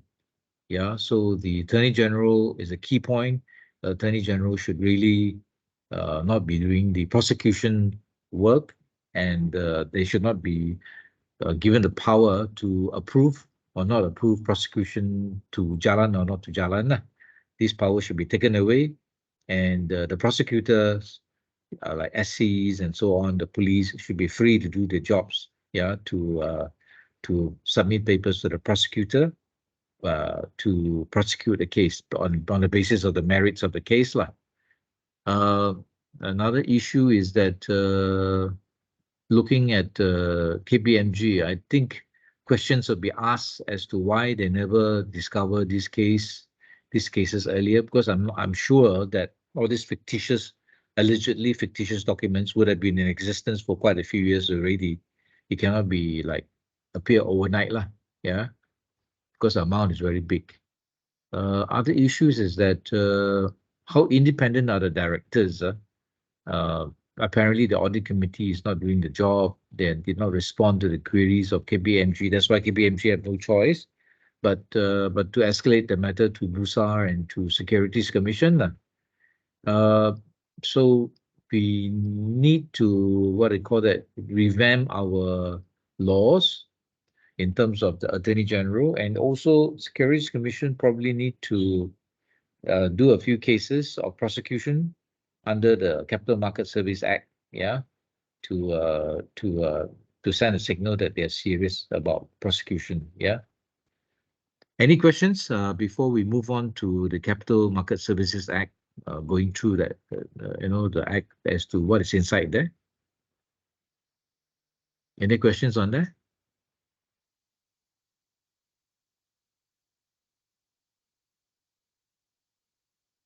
If no question, then I will share the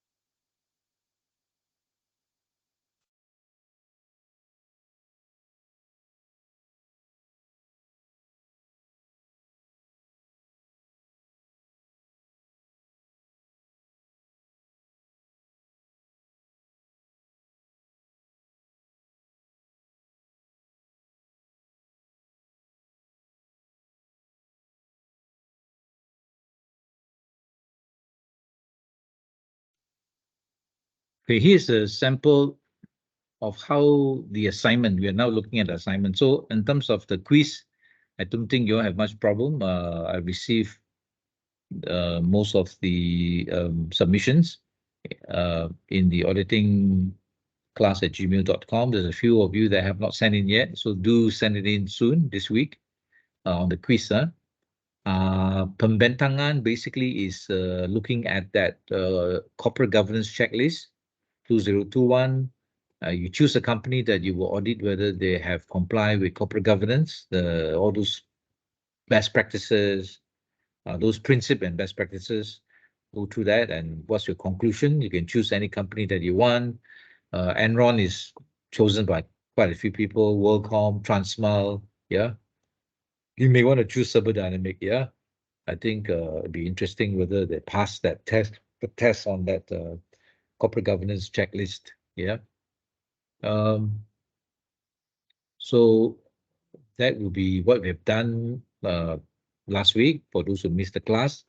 So the pembentangan is done on the individual basis because you have to show your face on there in the video. Now we're looking at the assignment, yeah. So for the assignment is will CMSA auditors and so on prevent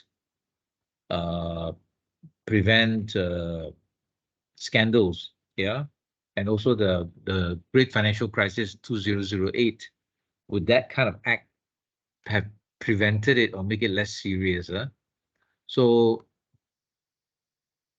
this thing that happened in 2008, like we saw in the video, was triggered by the mortgage, the low interest rates, which resulted in the housing bubble.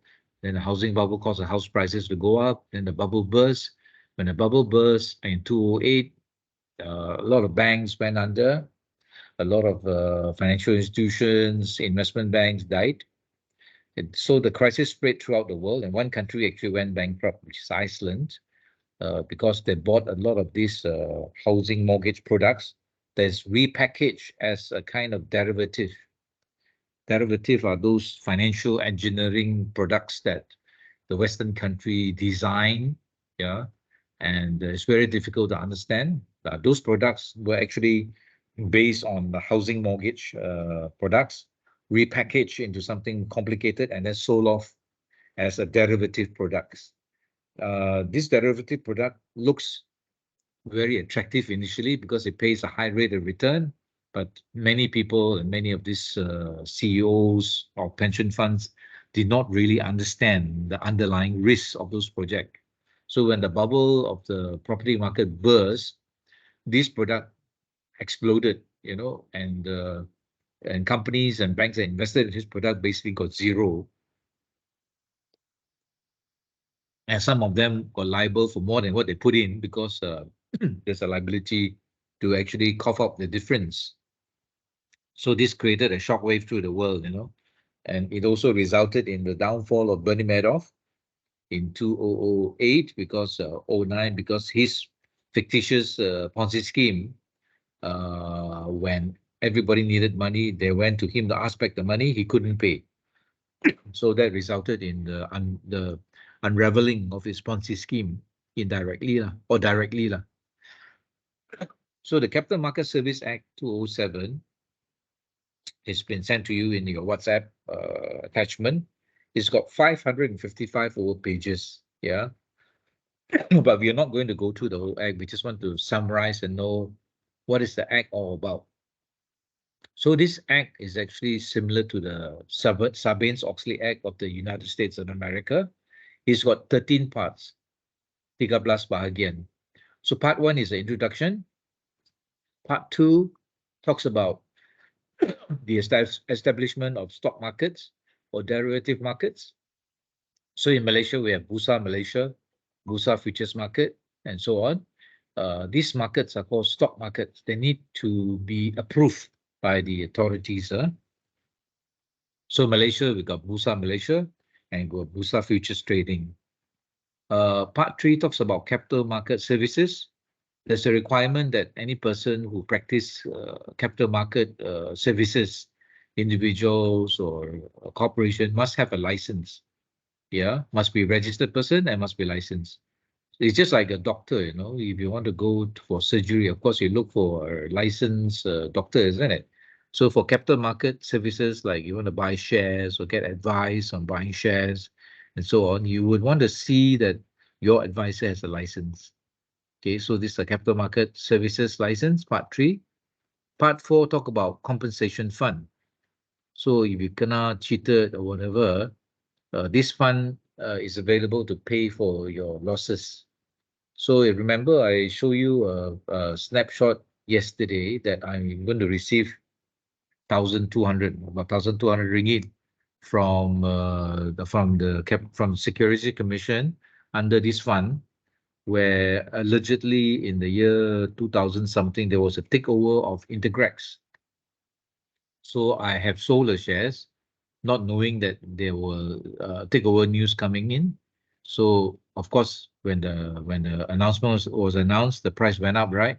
But I missed it because I sold my shares before the announcement. So the Securities Commission investigated and found that there were insider trading, somebody who know the news coming by earlier. So they took advantage of the news, but which we don't have. So when I sold it to this person, right, I miss out on that 1,000 something ringgit lah. So they investigated this, and then there was about what 6-7 years ago, 8 years ago. Yeah, they actually investigated and fined and went to prosecute the wrongdoers for insider trading, and they actually disgorged the money from them and paid to me. So I'm quite happy, yeah, with this capital market compensation fund. I know a lot of my friends also received the same letter. So the amount paid out to these victims, inverted commas, it could have been quite large, you know. So if they say say 10,000 people, can you imagine 10,000 people times 1,000? There's a lot of money to pay out. But this money actually didn't come from the government. It came from the person who make the money from the secret insider trading. Okay, part 6 talk about takeover and merger. So one listed company can buy over another. There can be a merger. Yeah. So recently, last year, DG merged with Celcom. So we got DG Celcom. Yeah. So in order for this takeover and mergers to take place, is regulated under Part 6 of the Capital Market Service Act. Part 7 refer to provisions applicable to listed company. There's a duty of the CEO and directors to disclose interest in the securities. If the CEO has got shares in the company that he runs, he have to disclose how much and what price he bought. Yeah, and if he sold, he also have to disclose when and how much he sold. Part 8 talks about self-regulatory organization, SROs for short. Yeah. So this is on the premise that SC, the Securities Commission, who actually monitor and administer the CMSA 207, cannot be doing everything because it's a pretty big task to monitor the whole capital market. So what it does is this act delegates the power to regulate the different industries and trades to their own respective organizations. For example, MIA, Malaysian Institute of Accountants, would monitor the accountants. The stock bursa would monitor the brokers. Yeah, the brokers. Valuers will be architects will be like monitored by the PAM, the organization that monitors the what do you call it, the architects. And then for investors and so on, they have their own particular self-regulatory organization, yeah, that will monitor their own members. Now, if this self-regulatory organization do not administer or regulate the members as they should, then Securities Commission will take away this power and regulate these people directly. Part 9 talks about Capital Market Development Fund. The capital market needs to be developed. So what they do is there's a fund that's established, funded by the members and by the government to develop the market further, capital market further. So one of the things the Capital Market Fund has been doing is they provide training to the public. So recently I've attended some training on scams, on Ponzi schemes and frauds, All these are free seminars online as well as physical classes. So this is part of the development of the capital markets to educate, yeah. Then of course there's the IT systems, computer systems, and so on lah. So some of them are talking about moving the Busar to the blockchain, and this will cost money, yeah. Okay, then you got part 9A, management of systematic risks in the capital market. Sometimes some event happen in the world and the whole stock market collapse. For example, if touch wood, if the Twin Tower, happens again, the authorities can suspend Bursa. This is to give the market some time to respond to the news and people do not react to panic selling lah. For example, if you say you hear the news that maybe the Prime Minister got shot or something, yeah, news, then the market might collapse. So what happened is that the Bursa will suspend the market for say 1 day or 2 days to give time for the market to respond, yeah, to the news, so that there's more what do you call it, more considered responses rather than panic selling. Then part 10 talks about disclosure information. All the licensed institutions, banks, broking firm, have to disclose information to the Securities Commission when they put a directive to them in writing. Part 11 talks about administrative and civil action. So the Securities Commission can take criminal action against a person or a company. But because the degree of proof is beyond reasonable doubt, it's quite hard to prove sometimes. So because of that, the Commission may elect to take administrative or civil action. Like in the case of the Serba Dynamic, there was a what do you call that? There was a compound. But in the case of this Serba Dynamic, it's not that the Commission wanted to do it. It was the Attorney General who directed the SC to issue the compound. Actually, what Securities Commission wanted to do in that case is to proceed to full criminal prosecution. But they were disappointed by the Attorney General. Part 12, prohibition to use certain titles. You're going to use certain names. You cannot call yourself, a Shafi Stock Exchange, that kind of thing. Yeah. Part 13, the last part. Basically, last time the Act has got a lot of separate section. You got Securities Industry Act, you got Future Industry Act, so many acts. So what happened is that Part 13 repeal, cancel all those acts and consolidate everything into one act, which is called the Capital Market Services Act. Okay. Any questions so far on the Capital Market Services Act? I know it's quite a what do you call it? Quite a handful of this one. Any questions? Any questions on the CMSA Act?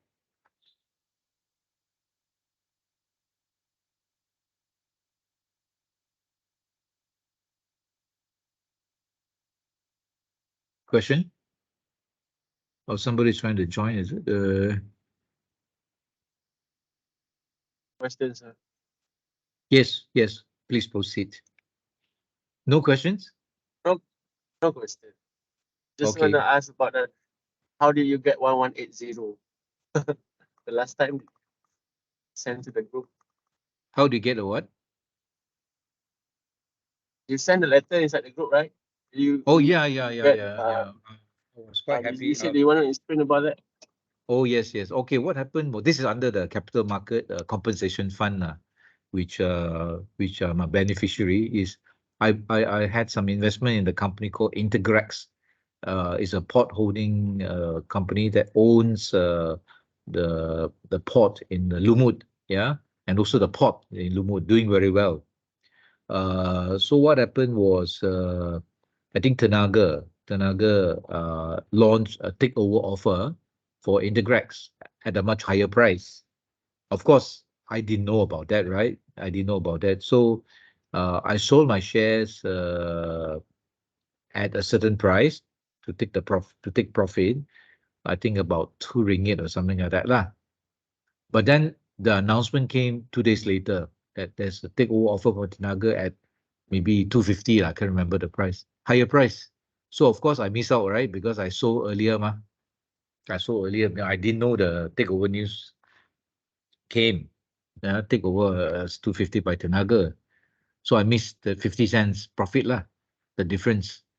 So I say, okay lah, that's it lah, gone lah. But then Securities Commission start to investigate insider trading. Now, what is insider trading? Insider trading under Capital Market Services Act is a person who is in the know, like the CEO of Tenaga or the CFO of Tenaga or the friend of Intergrax, CEO, somebody who knows about this, yeah, inside information. Now, if somebody with inside information trade on the shares before the announcement, i.e. buy the shares at that price, lower price, and then when the announcement come out, sell it at a higher price because offer price is higher, then it is an offense under Capital Market Services Act. It's called insider trading. Yeah. So obviously, many times, many people do that lah, like the investment bank, the lawyers, the advisor to the company. All of them do that those days lah. I'm not sure about now. So SC It's sorry, Mr. Khan. Is it some that one person report to SC to do the investigation on that case? I think Or insider trade. how SC started to do the investigation? There could be whistleblower, some whistleblower, but more likely Securities Commission has got this surveillance team. They'll be watching the share price. They'll be watching the share price before announcement and after announcement. Very easy to monitor, ma. Before announcement say is 2 ringgit. After announcement is 250. Right? So what the SC do is they will write to all the broking firm and ask the broking firm to provide the names of all those people who bought the shares between a certain time, maybe 1 week before the announcement. And the broking firm cannot tell the customer or the client that SC has asked, They have to provide this information secretly to the Securities Commission. So once the Securities Commission get the list of names of all these people who will buy, they will go through all the names one by one and find out whether they have any relationship to the inner management of the company involved or the advisor or broking firm. They would have got a name list of all those organizations. So who are the likely beneficiary? People from Intergrax, people from Tenaga, right? The advisor to Tenaga and also Intergrax. Who are the lawyers, right? And who are the auditors and who are the people inside senior management? They would have got all the name lists. So if they run through the name list, they find the name of a senior staff or junior staff inside the list that they got from the broking firm. They would start to investigate further. They would give a summon or what we call it, not a request. They will issue a summon for the person to come to be interrogated by the SC. So before they interrogate, they would look at the phone records. They may even get phone records, telephone record, to see whether there's phone calls between the person and the advisor, phone call between that person and the CEO, CFO, of those companies. So I suspect they've done all this work and they may have hit jackpot because some person may have neglected to cover the tracks. Some people very silly, they use their own name to buy. So of course, kena lah. So if they use their own name to buy, or use the wife's name to buy, or husband's name to buy, and they are connected with the company, sure they will find out, right? It's a matter of time only. So it could be 2 years, 3 years, 4 years, yeah. Because SC got time. So I guess they found it out, and SC have two choices if they catch somebody like that. Number one is criminal action, charge them in court. So if the person found to be guilty, they go to jail for 3, 4 years lah, right? But it could be that SC may find that there's not enough proof under criminal, so they may take action under civil. Civil means they will say, okay, we think you are insider trading, we will take you to court, and we will sue you for insider trading. Now, not charge, sue you for insider trading, right? So if you sue for insider trading, what you do is if you lose the case, you pay money lah, penalty lah. So likely to be like 3 times your profit that you make, and you pay all this money into the compensation fund, but you don't go to jail under this civil. Another possibility is that SC got a lot of proof, but they didn't want to go to court because it take a long time. So they talk to the offender and say, you want to settle or not? Out of court settlement. Yeah. So the person may say, okay lah, I pay 10 million. Then I don't say I'm guilty or not, but let's close the case. It's called settlement, commercial settlement. So we are not sure. I'm not sure. In this case, I did not hear of any prosecution under the Indigrax takeover. Likely it is it's a settlement. Maybe they caught the CEO of Tenaga, for example, trading, but he used the cousin's name. All right. But then there's phone calls, phone records showing that there's phone call from him, from Tenaga CEO, to the cousin the day before the takeover. They established there's a link, but it's not conclusive because to go to court, you need something more solid lah. But for civil case, maybe you can proceed further. So I suspect maybe the CEO didn't want the publicity because if you go to civil case, his name come out lah. Yeah, so he malu, maybe malu. So maybe he say, hey, SC, let's settle this. I pay 20 million. Okay, let's settle the case, close the case. So SC may say, okay, I punish you already. Okay, fair enough, because go to court also, I may not win, right? 50-50. So let's settle that. So they take the money lah. So take the money they pay to people like us lah. We are so-called victims lah. So many of my friends also got this few thousand check. So imagine if there are 10,000 of us, the fellow who have to pay a lot of money. So this money did not come from SC, it came from somewhere. Yeah. So they call the profit from somebody lah. So likely the culprit, but culprit not enough evidence to charge him, so he pay law. Sometimes a lot of people pay settle rather than cannot have sleep. Yeah, because go to court very susah, right? You got to get lawyer, then your name come out newspaper every day. Yeah, so I think I think it's a settlement, but I'm happy I get ang pao lah. Yeah, 1,000. I know many people got it, many people who traded in Indigrax shares. So it's good that the Capital Market Service Act is actually helping people like us, right? The small investors. So I think in a way, if the financial crisis of the 2008, if they have such a law and they go after the big boys, because big boys you saw in the documentary, they make hundreds of millions of US dollar profit and compensation and fees, and nothing happened to them, Nothing happened to them. They walk away when very rich. So who suffer is the poor people. So the Capital Market Service Act with the compensation funds, with whistleblower and more stronger prosecution power, more people to do the work to investigate, So for example, if you go after the bankers investigate, I'm sure a lot of them would say, hey, let's settle, pay. Then the money will go into a pool. They can pay this money back to the victims, right? Yeah. So this is one of the possible answers for the financial crisis. Another one is I mentioned, like, if the world has adopted Sharia banking, Islamic banking, then the great financial crisis of 2008 may not have happened. Because one of the reasons why the great financial crisis of 2008 happened is the Western world like to design products called financial engineering products. So in Islamic banking, it's straightforward. You got a house, you borrow, not borrow, you get a funding, and basically it's a very straightforward case. You must have a house, you must have the funding, and then you can jalan. You cannot do anymore.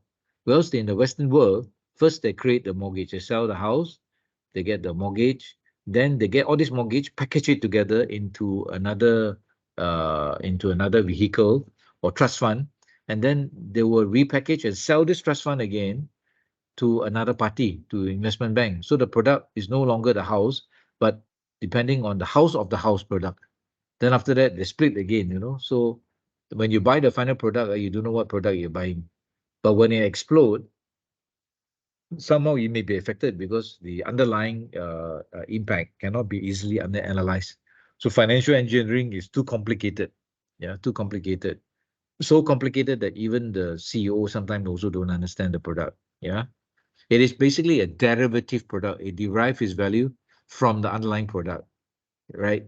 And then you sort of leverage up it, make it more impressive. You know, they call it enhanced product. Yeah, very special name. Like give it a special name. So remember CMSA also, you cannot simply use names. So some people get misled by the names of the products. Yeah. Any further questions on this? So remember, for your exam, you need to do some research into server dynamic. Just Google afterwards, server dynamic, yeah, and you'll find a lot of things. Get an idea of the background. Just do key in the chronology of event, what actually happened. I will share with you later on the analysis done by this particular person who's a remisier. Very good analysis. He went through item by item what was actually discovered, right? And what were the findings, yeah, of those particular case. So you can use that for your exam. Your essay exam is actually open book lah, open book exam. But the morning one is a multiple choice questions, MCQ, mainly on that MCCG corporate governance list of best practices and principle. We will go through that next week lah, a revision, go through some sample MCQ questions. Okay. I think you're tired. Shall we take a 20-minute break for your coffee and then come back? So we will come back at about 4:40, 4:40. Okay. So we take a break. Go and have your coffee and come back at 4:40, and we will make you attend annual general meeting. Yeah. So the annual general meeting basically is a virtual annual general meeting. I want you all to at least get a feel of it, how you attend, and how this comply with, remember in the Malaysian Code on Corporate Governance, it is this principle. Principle one is about the board effectiveness. Second one is about effective risk management and audit. And the last one is effective communication, right? Corporate engagement. So AGM is actually to showcase whether this company complies with what they call that MCCG, the third principle. Okay, so we take a break and we come back at 4:40. Okay, 4:40.